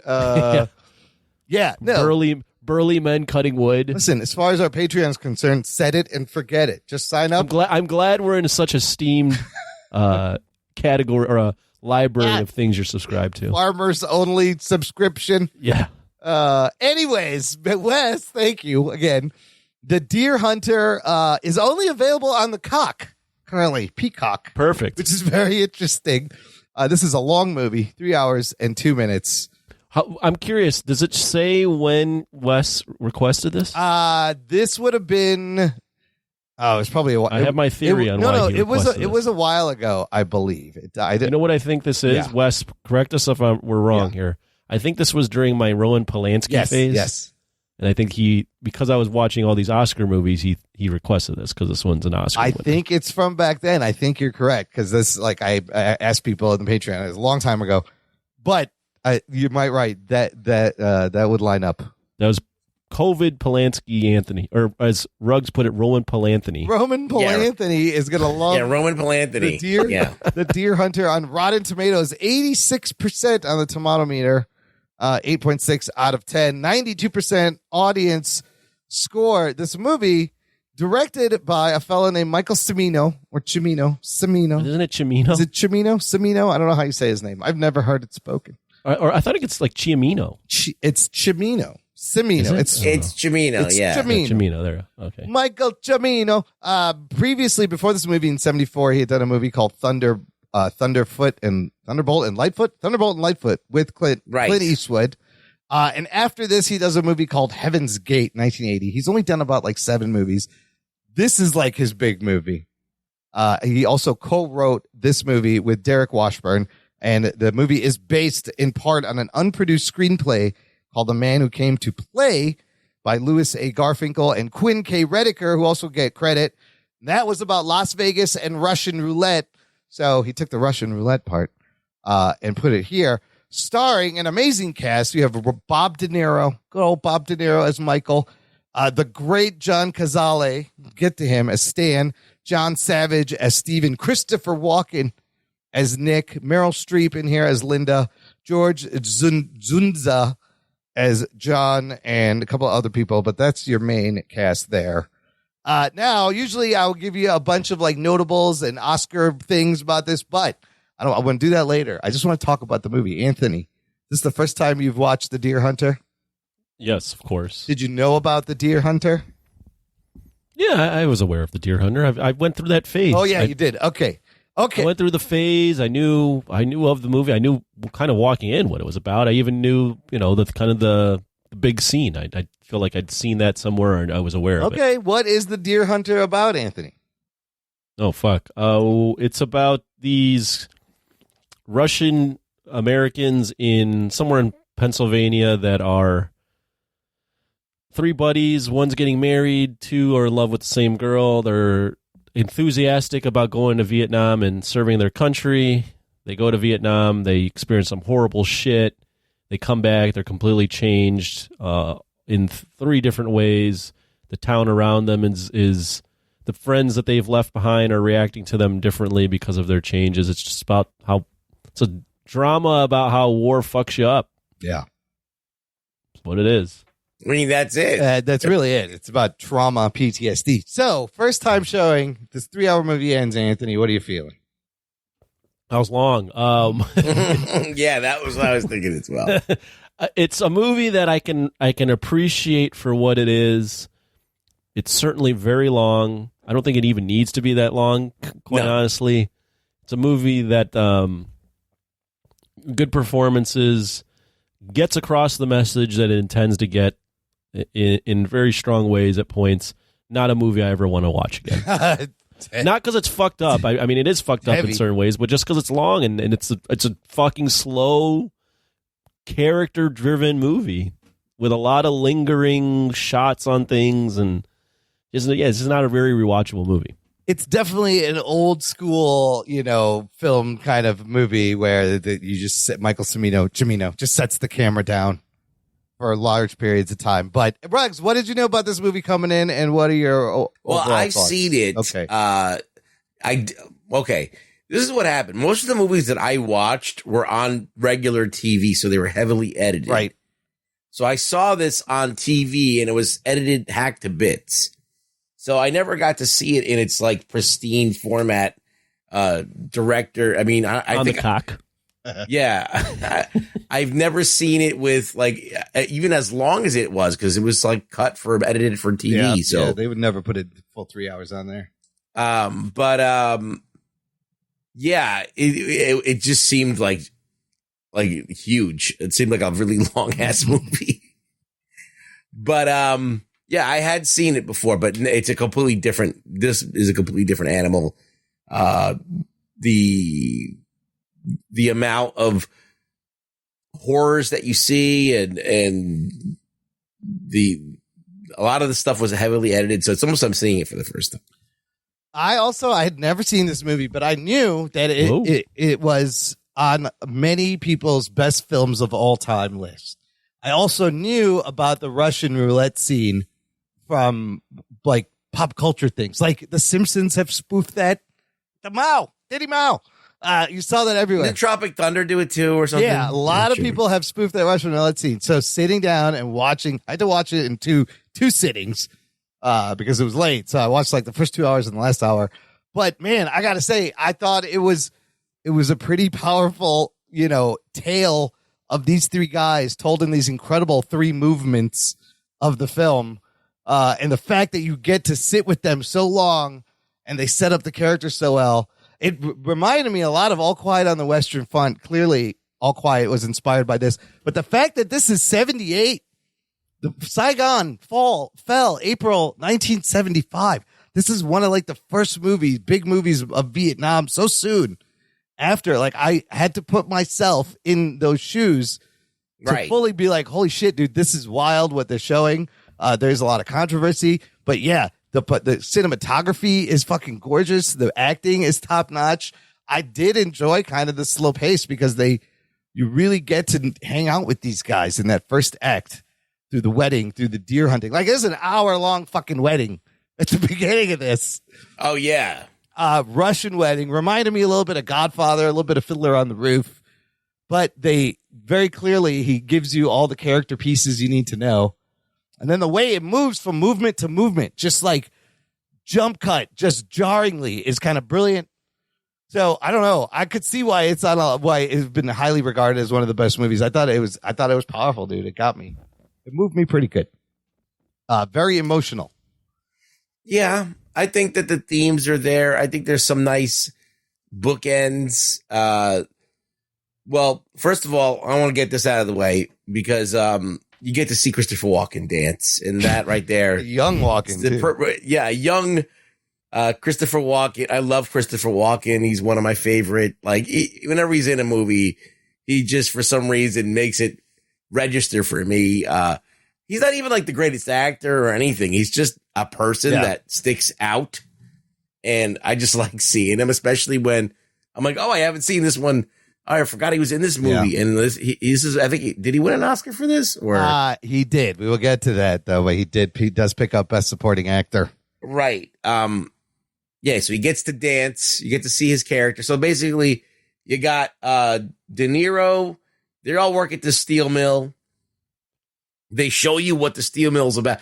This is a movie that they don't just tell you he works at a steel mill. They just show you him actually working at the steel mill in great detail. Yeah, in a real steel mill. They show you things. You see him in the fucking locker rooms, see him razzing each other. The camera's following them out of work. They're having a discussion. You're following these people this whole time. It's almost like a documentary at points. You're seeing like this whole wedding day unfold. Yeah. I was just like, what the fuck is going on? Is the wedding over or is it just starting? It's long. And you see like all this stuff, and finally it coalesces into this wedding that they're having, and he's about to leave to go to Vietnam, and there's like a little love story there. So it's like you sit with these characters. You don't have to. There's no reason to do this, like to kind of like, but they want you to be. No, they show you all of the characters, and they want you to be at this party. Yes, they want you to be at this party. They want you to be like one of them. Yeah, and so it takes you through their lives. It's very interesting. They want it to be almost unmistakable. Like you can't mistake who these people are. You're spending so much time in that first act with them that it's impossible to have a weird impression of who they are. Like you're going to come out of that and you're going to go, okay, Christopher Walken's character is like a very genuine dude that's in love with Meryl Streep. He's a good guy. Fucking the what's the guy's name? He likes to gamble. Steve. Stevie's kind of the wishy-washy weak one of the group. Well, not really. I mean, not in the first. You don't get that in the first act. You just get that he's kind of like he's very enthusiastic about getting married. His mom doesn't approve, but he's getting married and he's very excited. He's a young guy. He's happy. He's like happy about his life. He's excited. And then De Niro's like kind of the leader of the group, but also kind of like he's kind of like a guy. Like he's gets drunk and he's throwing himself all over Meryl Streep when she clearly doesn't want him. But then he like, strips and runs through the street and shit, which is he's hilarious. kind of a crazy dude. He's like when he sees the soldier. I thought the powerful scene was the soldier sitting there at the bar, the green beret, and and they're all like, oh, get him a drink, and then the guy's just like, it is what it is, or he fuck just it. says fuck it. That's all the green beret says. And then De Niro's character's like, what do you mean fuck? Like fuck who? Fuck who? Like he's kind of a hothead too. Yeah. So he's a hothead. He's a wild card. You get a very good perception of who all of these people are because they spend so much time with it. Not to say that it's completely necessary, but But whatever. I enjoyed getting to know him. You got Nicky, who, like you said, Ruggs, likes to gamble. He's best buds. He's the only one that talks to Mike, De Niro's character. They're like the closest. And then you have the dudes who aren't going. They all talk to Mike. Like Mike and Nick are like the only ones that are like really close. Like Nick, they live together. They live together, but Nick is the only one Mike would really talks to. Like he's kind of reserved. Right. Oh, okay. Gotcha. Normally. And then you get to see them go on this hunting trip. Yes. And they dynamic one there. shot. He's got a philosophy of one, well, you one can shot. like Mike's like he's kind of a weird guy. He's like not letting the guy fucking wear his boots. You know why? Because he's trying to show him real life. Like if they're in war, you got to take care of yourself. You can't be forgetting shit.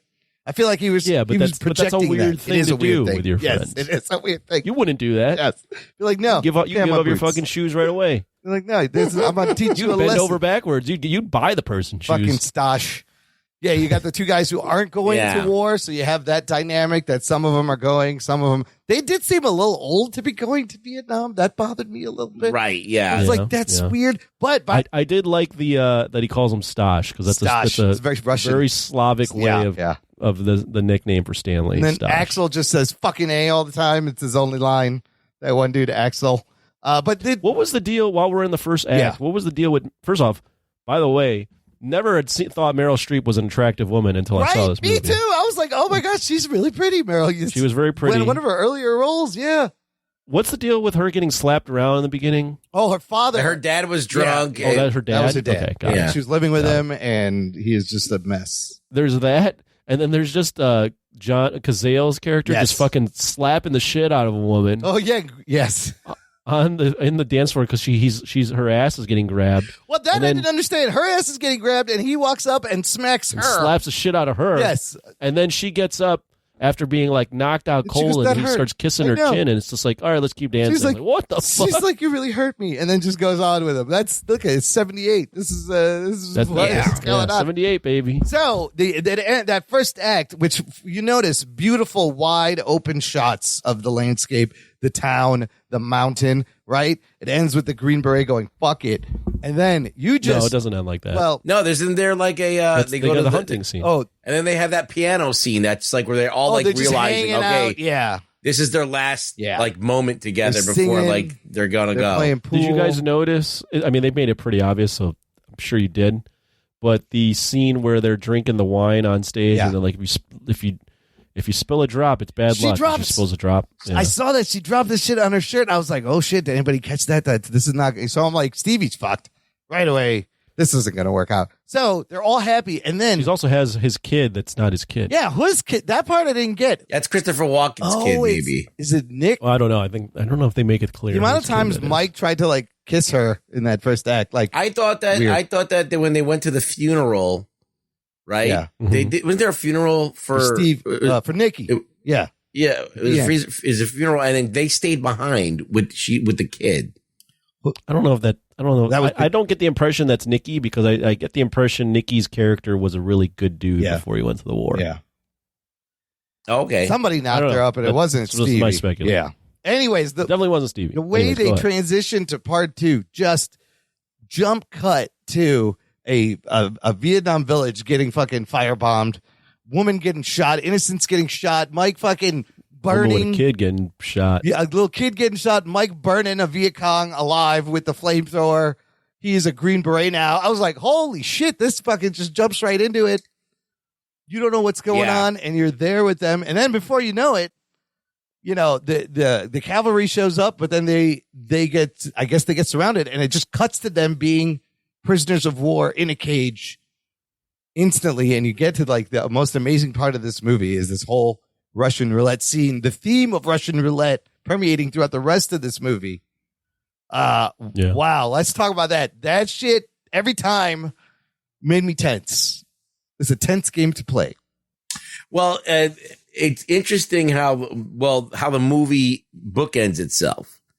So this scene, Robert De Niro's character is like, okay, listen, I figured out a way how to get the fuck out of here. Yes, it's brilliant. I'm gonna convince them to put 3 bullets into this gun. Yes. And that's gonna give you enough bullets to maybe take a couple of them out, and we can make a play to get the fuck out of here. Calculated. He's watching everybody. So but the thing is, they pair him up with Christopher Walken, like his best friend, to go do this. And he doesn't want to participate. He freezes up. He's like freaking out. And so you have De Niro yelling at him. Come on, Nick, you can do it. Do it. Show these bastards you got balls, Nick. Yeah, so he's convincing him to do it. And then it mirror images the last scene of the movie where De Niro, now Nick has become, I guess, a man that doesn't care about his own life anymore and only can like live through this Russian roulette game like that he keeps replaying with other people. And he's there and he gets into a game and trying to tell him not to do it. He's like, don't do it. Don't do it.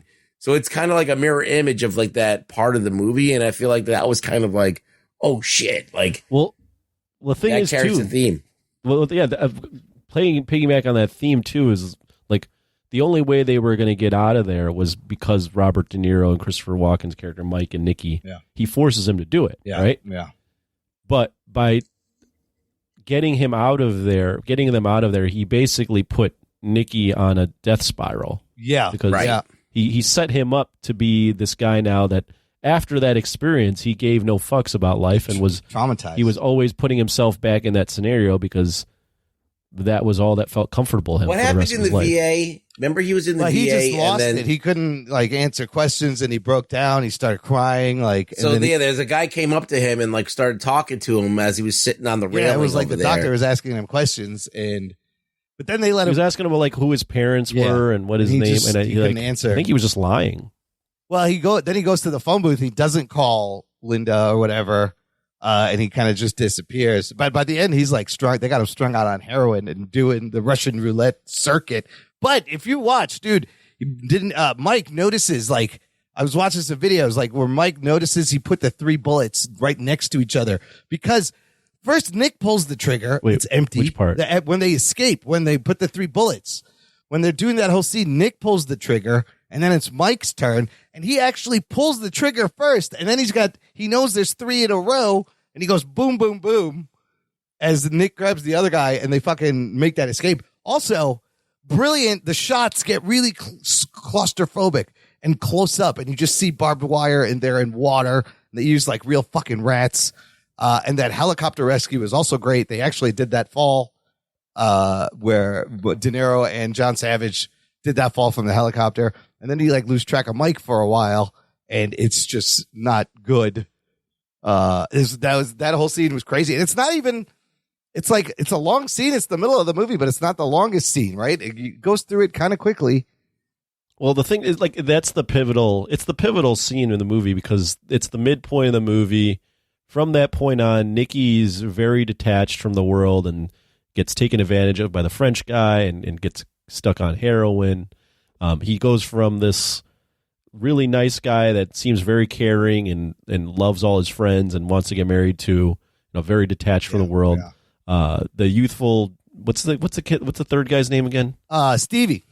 Stevie is very enthusiastic about life, but that whole scene puts him into a fucking tailspin where he's in PTSD. Yeah, that and breaks him. Doesn't want to be a part of the world anymore and doesn't want to be a part of his kids and stuff and just wants to live in the hospital.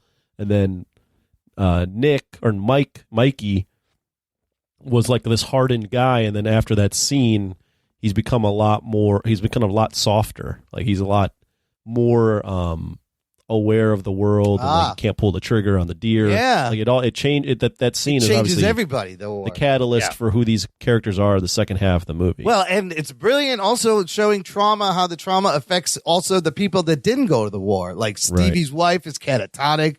She can't answer the question where Stevie is. Everyone, the trauma goes throughout. So yeah, Meryl Streep's character probably thought Mike was a creep, but now finds comfort in like he's the only connection she has to Nick.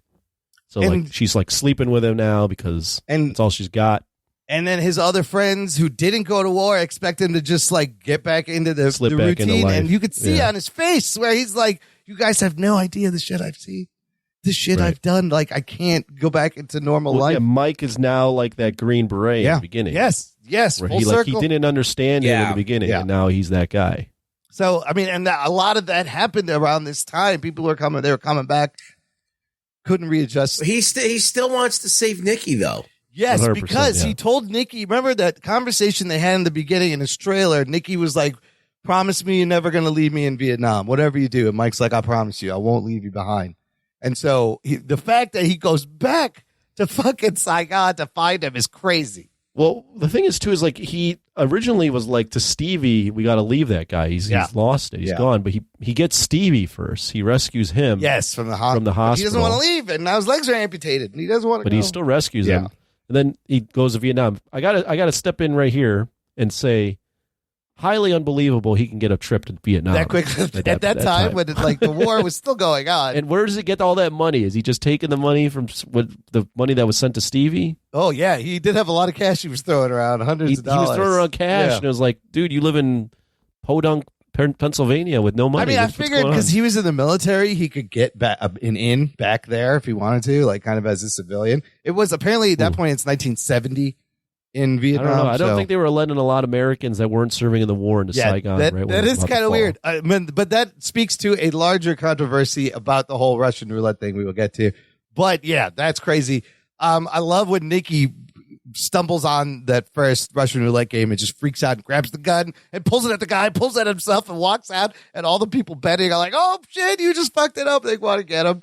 Like that he's just lost it. And yeah, by the end, he's like all strung out. You can see the marks on his arms. He sees it. And the fact that Mike, the movie does not have a happy ending. This is another crazy thing he did. He can't save Nick. He tries. And the movie starts with a wedding, ends with a funeral, and them singing God Bless America. Initially, audiences were also a little perturbed by that because it could be taken two different ways, based on how you interpret it. But what a crazy, somber, kind of sad ending that gets everybody back together is Nick's funeral. Yeah, by the end, I was like, man, I'm glad this movie's over. There's no happy ending in this movie. I mean, it's not like you feel like you went to Nam, but you feel like you know what the experience could be for someone who went to Absolutely. Nam. Yeah. Like you would know that, okay, their life is now fucked up from how it changes you. This whole thing unfolded. And even though there was no Russian roulette going on, that's what we're going to talk about. But how about that scene? How broken Mike is when Stash is fucking around with John and he pulls the gun on him, and Mike fucking freaks out and does a Russian roulette right at his head. I was like, oh fuck, this guy's gone. Pulls the trigger. He pulls it. He pulls that trigger. Okay, let's get into. There's a lot of notables about this movie that make it kind of crazy. The movie was nominated for 9 Academy Awards following year. Won 5 of them. Best Picture, Best Director, Best Supporting Actor for Christopher Walken, Best Sound, and Best Film Editing.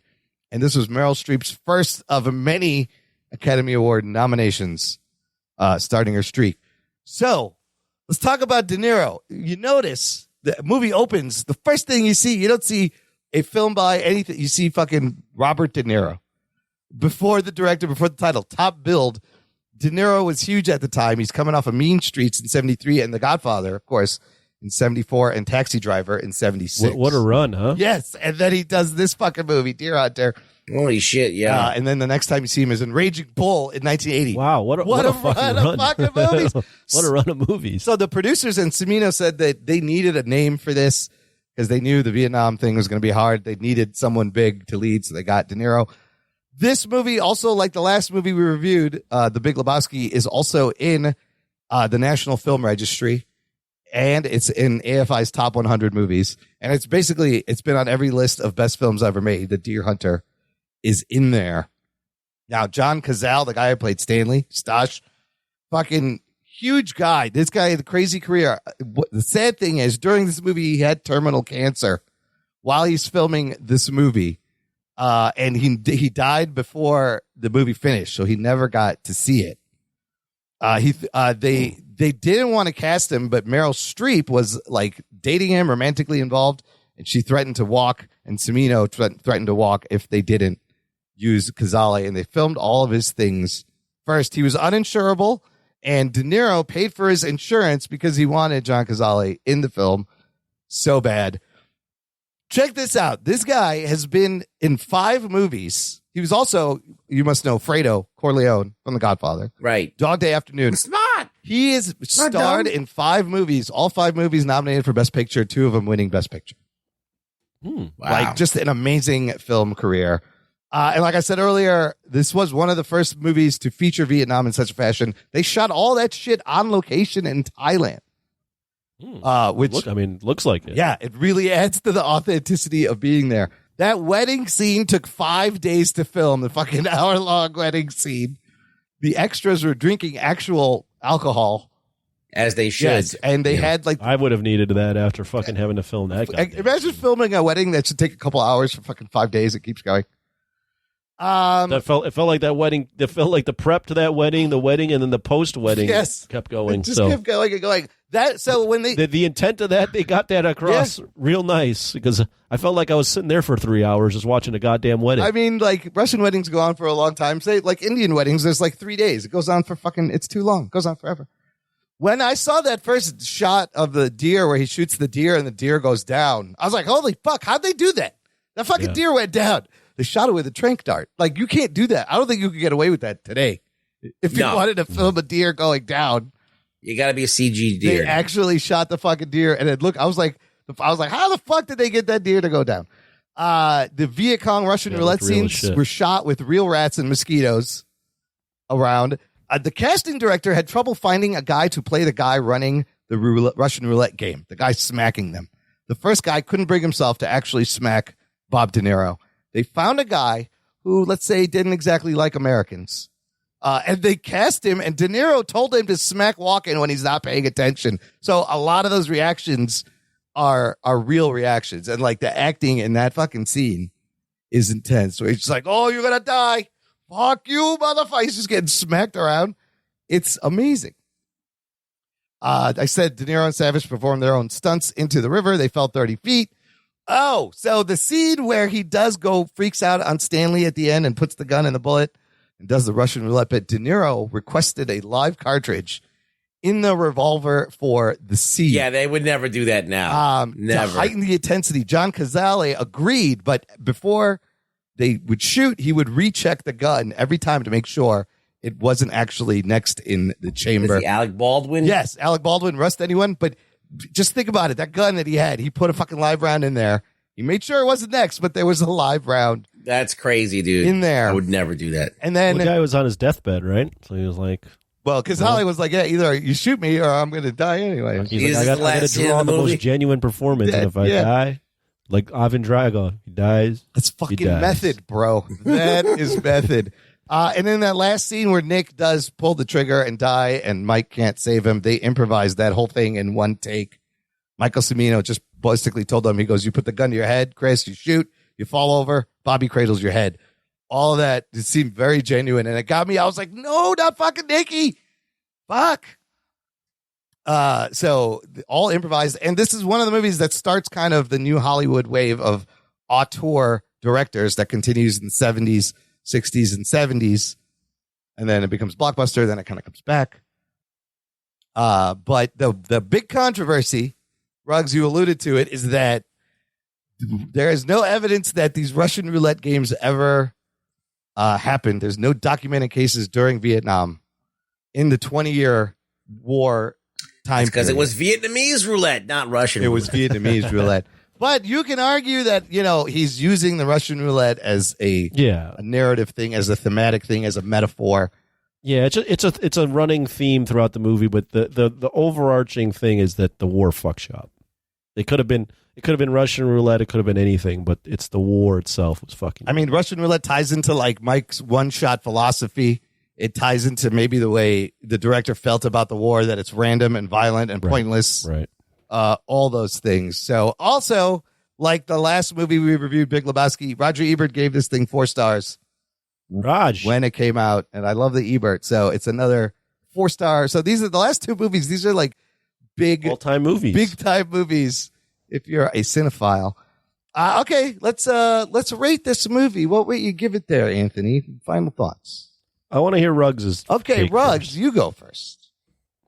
I think for all intents and purposes, like as a filmmaking event, you do really feel like you live with these people. You experience this kind of horror with them.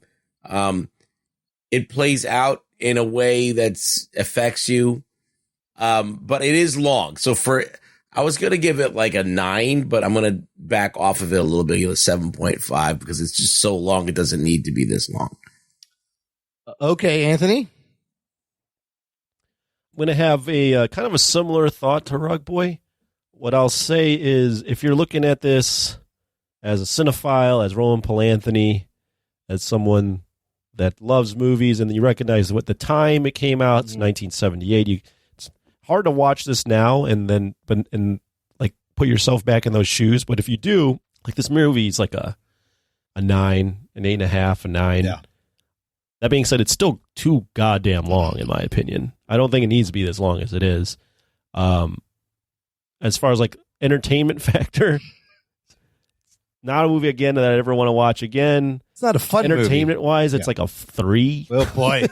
So, it's long, and You got to average those two out. Yeah. So in that sense, I'm 3 to 9. I'm giving it about a 6.5. Not because it's not 6.5 in terms of when you factor in entertainment plus great movie making. It's for what it is. It's a great movie.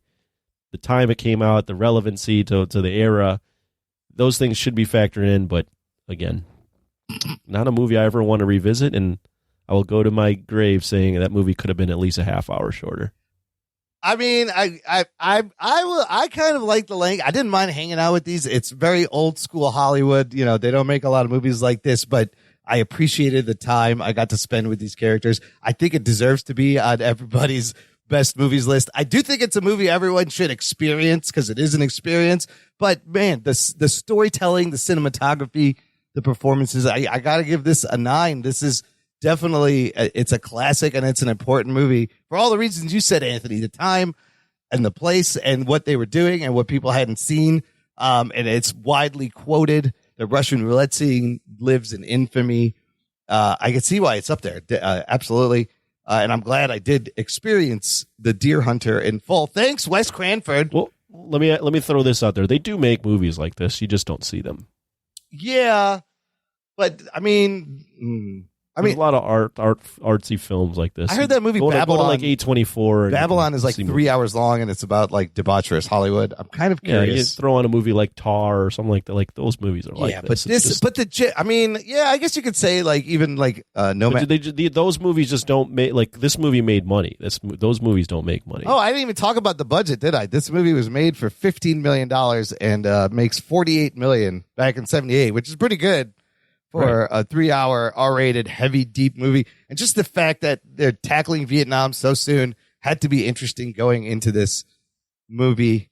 What did you guys think of them singing God Bless America at the end? What read did you get? I found it to be a very strange ending. Because A, you can look at it as they're being kind of sarcastic and like, nah. Or B, you can look at it as like they're being hopeful and they're trying to unite and still. I think it's like a broken. It's a broken response to what they think of the war. Right. They're like, this is what the price that living in this country is. You have like, we do shit like this. We police the world. We get involved in shit, and we get involved in these wars that are just horrifying. And especially that one fucked everybody up, right? That's the price of living in America. Yeah. That's what I felt like. It was like a broken. It was like a broken song, a broken version of that song.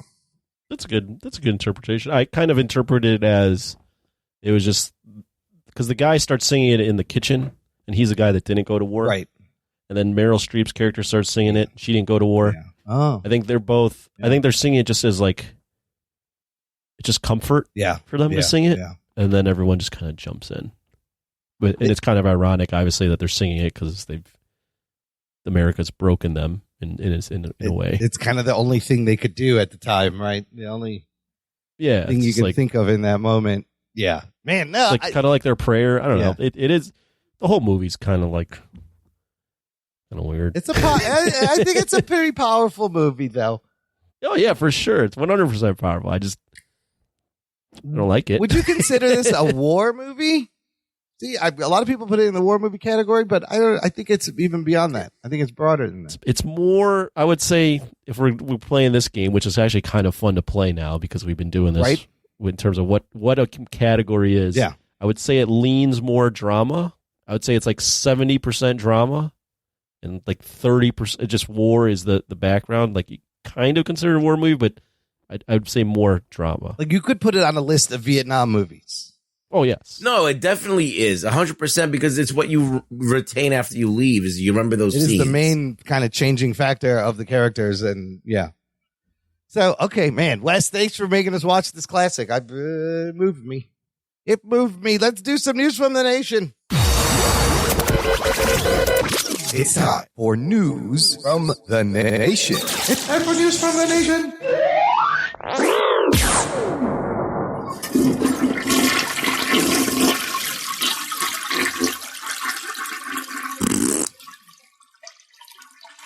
It stinks. It stinks. That's all. It That's all. stinks. That's all the fun I'm going to get.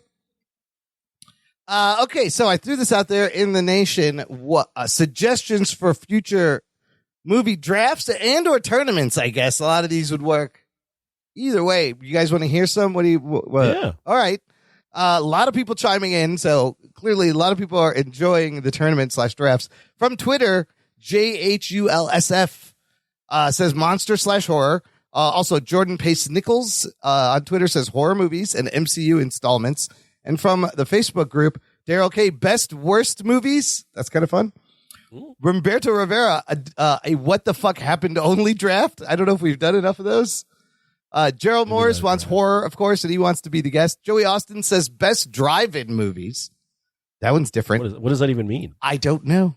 Movies that only played in a drive-in or that you would go. That could be a lot of things. I'm not sure. Rick Martinez. Horror movies, that would be. Let me just comment on each of these while we're doing it because I think it's fun. You guys can too. Horror, I don't know if we've seen enough. It'd just be like Gerald Morris. This is the thing. It'd be Gerald Morris and Fiddlesticks doing it. You'll see. I think that was one of the most requested categories. But again, I'm with you. I'm like, I'm not a horror guy. How it might be a little. Yeah, none of us are really horror guys. Disingenuous a little bit. Like I feel like I don't have the capability right now. Yeah. Okay. Rick Martinez says best rock and roll movies. That's very I can very do that. specific. Kelsey Carter best remake. It's a good one. Well, here's the thing too about a category where you guys could do it. I'm more than happy to step aside if you can find a third at least. Okay. I think you need at least 3 to do a tournament or a draft. Yeah. Okay. Jess Rivera says best sports movies. That's a fun one. I could do that one. Zika says best war. You could divide by which war: Revolutionary, Civil, World War I, II, Vietnam. You could add World War III or comedy. John Campbell says take a page of the Big Picture podcast book and do drafts for years in cinema. I'd pick a year, 6 categories. That's great. Yeah. There's a lot of great years I would love to do. Well, I suggested 1999. Yes, a couple of years in the 90s. And Zika just kind of did the categories for us, which was really nice. Yeah. And a couple of years in the 80s I would love to do. J.R. Flamin says Swayze versus Swayze, Schwarzenegger versus Schwarzenegger, etc. That could be an interesting tournament. Jeff Chapman, strictly Marvel Studio Movies draft would be dope. Okay. So that's a second vote for that one. Jose Ibarra, horror. The categories would be slasher, supernatural, psychological, monster, foreign, found footage, and wild card. I love the idea of that, but I don't think I've seen enough of these movies. The problem. Blake Braden drafts by years. Wes Cranford, he's in with war movies. You could do it by decades. He could do, war movies, spy movies. Spy ones, he said would be good. Justin Zwerner, also horror. You got slasher, supernatural, monster, classic. Ooh. Jeff Chapman, best trilogies. And then John Bellotti Jr., 80s comedies, horror, New York cop movies, mob movies. Those are all great. Those are a lot of things to think about. Yeah, it is. We've been rattling around stuff. I appreciate all the. I mean, yeah, there's a lot. There's just so many. Well, this gives us some food for thought here. I think what we will do, I'll just put these guys on the spot, is I think Ruggs or Imran. I think one of you two can figure out which one you want to do next. We'll do it. Yeah. No, there's so much great content here. We can do all of them. So keep sending them in. Okay, let's finish up with some what are we watching? Of course, we got to start with The Last of Us. Spoilers? No spoilers? Spoiler alert. Yeah, whatever. Spoiler. Episode 4 after that amazing episode 3. This one was good too, a lot shorter. And leaves our key players in a different spot. I thought it was going to be kind of a filler, moving the pieces around episode, but no, shit happens. You meet new characters, new factions, and they end up in a cliffhangery spot that you're like, oh shit, okay. What'd you think? What do you guys think so far? Still good? Yeah. I liked the episode. It was fine. I was just kind of taken aback that That's the first thing that people do when they see a car driving through. It's like, let's see if we can.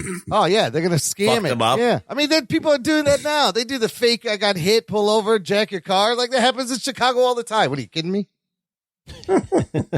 That's like a Tuesday. I was like, that's it. They're just gonna fucking kill these. And then, like, what they expect? They were fucking rolling up on people. You're gonna have to, be ready to get fucked up. Maybe they didn't expect anybody to fight back. They never faced Joel before. Yeah. But we got some new characters. Are these are original characters? The girl, Melanie Linsky's character. Yeah, those are new. That I don't think they didn't do that in the game where you gave the perspective of the people that were attacking them. So this is just like another faction that's kind of broken off and is running things on their own. Like, I gotta say that felt like the game for a second. Yeah. When they fucking roll in and they fucking have to get behind the car and they're in that gunfight, I felt like I was in the game for a second.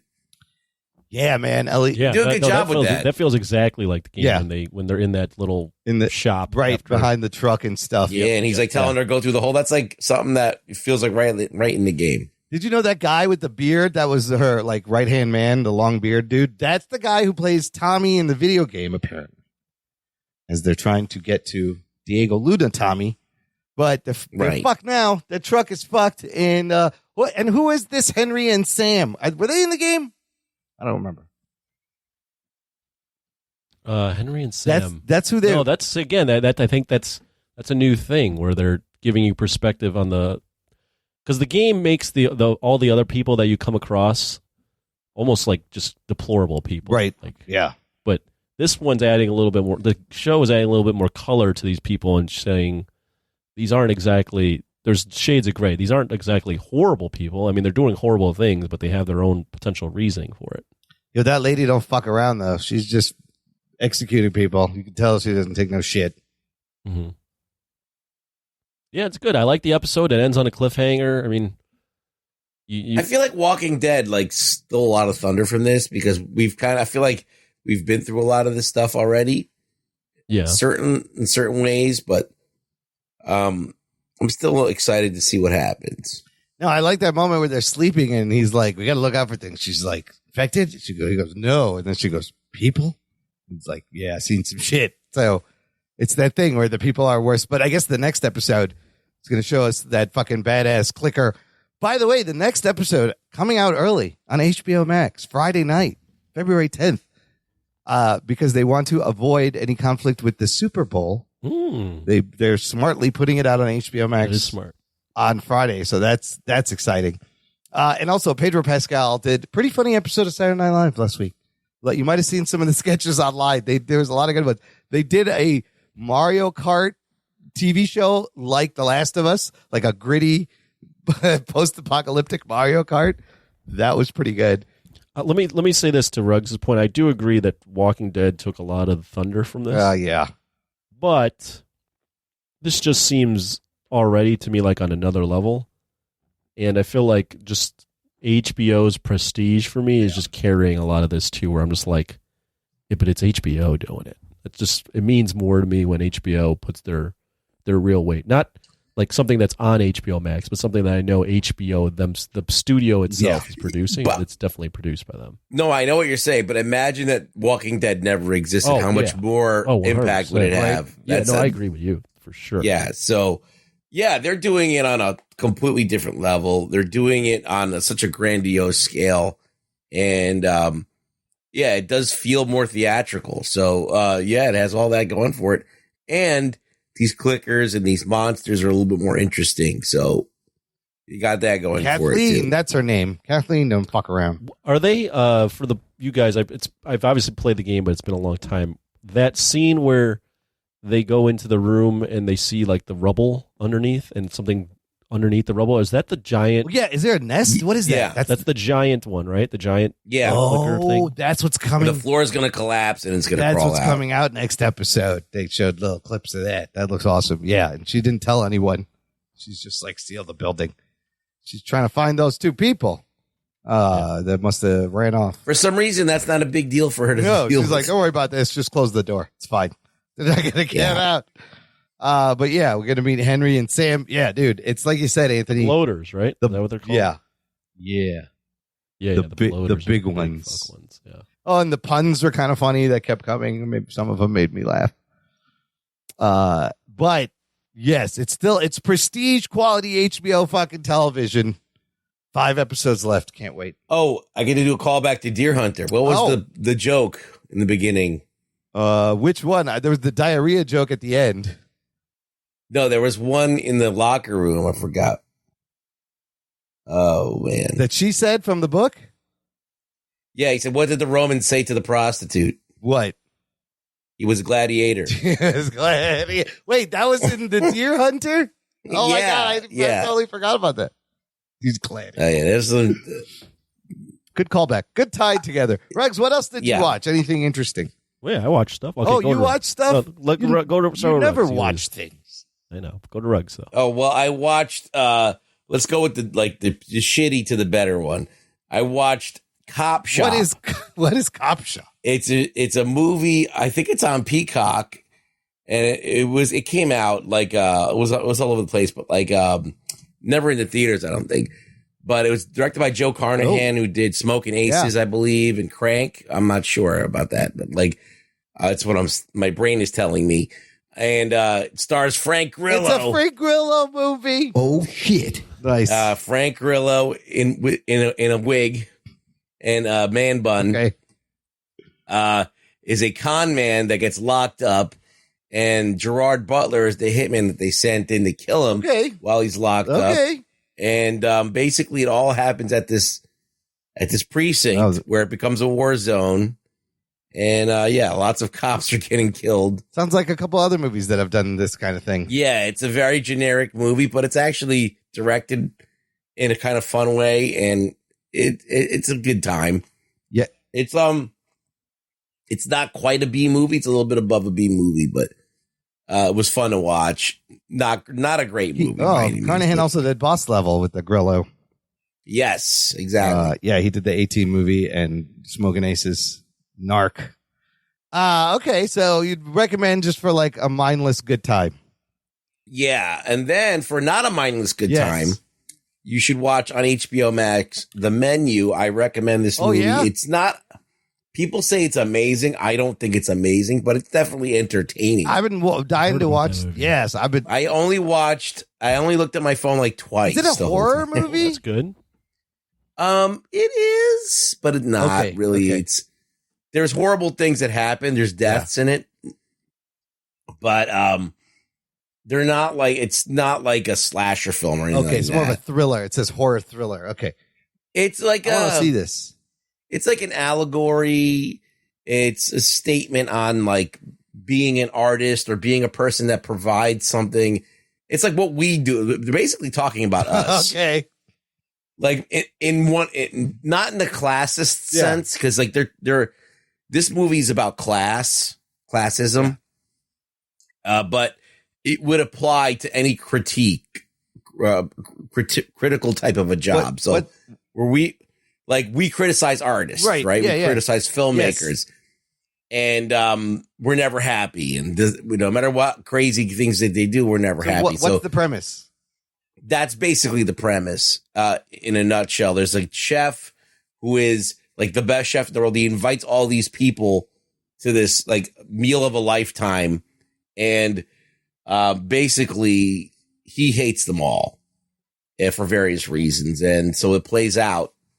The rest of the movie plays out. I won't spoil what happens. I got to watch this. I'm going to watch it. I heard it's good. Yeah. But basically he has a big beef with people who basically took all the love of cooking out of him. Okay, I can see that. Okay, he wants revenge. It's like Gordon Ramsay getting revenge for like whatever. All right, Anthony, what'd you? But in a very methodical, kind of artistic way, diabolical even.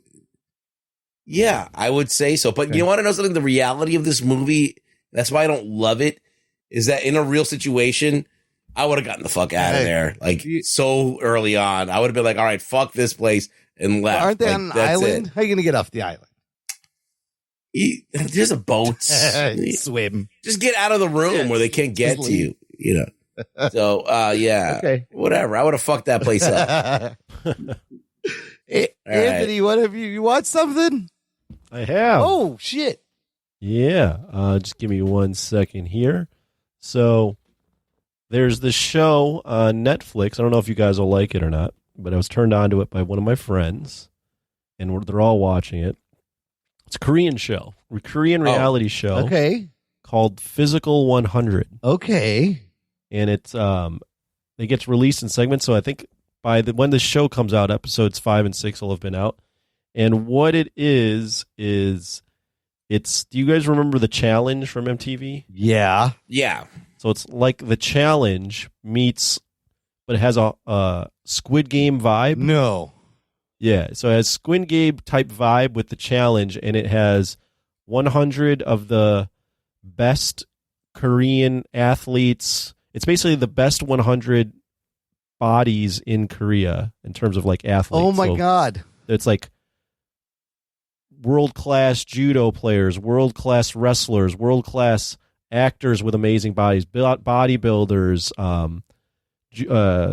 like cycling, like all these gymnasts, celebrities. Like it's like, imagine if like LeBron James and The Rock and Vin Diesel and Brock Lesnar and Michael Phelps and Tiger Woods were all in a death game competition. Oh my God. That's what it is, but with Korean celebrities. This sounds amazing. It's amazing. It's fucking People amazing. are saying it's being described as Squid Game meets Gladiators, and like Exactly. It's amazing. You watch this trailer. There's like 100 dudes hanging from this grid, and then the floor just goes away, and there's water, and Exactly. you got to hang there. It's amazing. Fuck. And you have like I love you have that the shit. Squid Game type voice where Yeah. like they're all in a room, and all of a sudden this disenchanted voice comes in and gives them their next mission. Oh my And God, that's amazing. there's like the politics, but what's different is like there's the politics, but they're all, I guess it's Korean culture. They're all really respectful. They're polite to each other, I'm sure. Yeah, very nice. This looks great. I'm totally watching this. It's amazing. I love this shit already. I'm gonna check it out too. South Korea.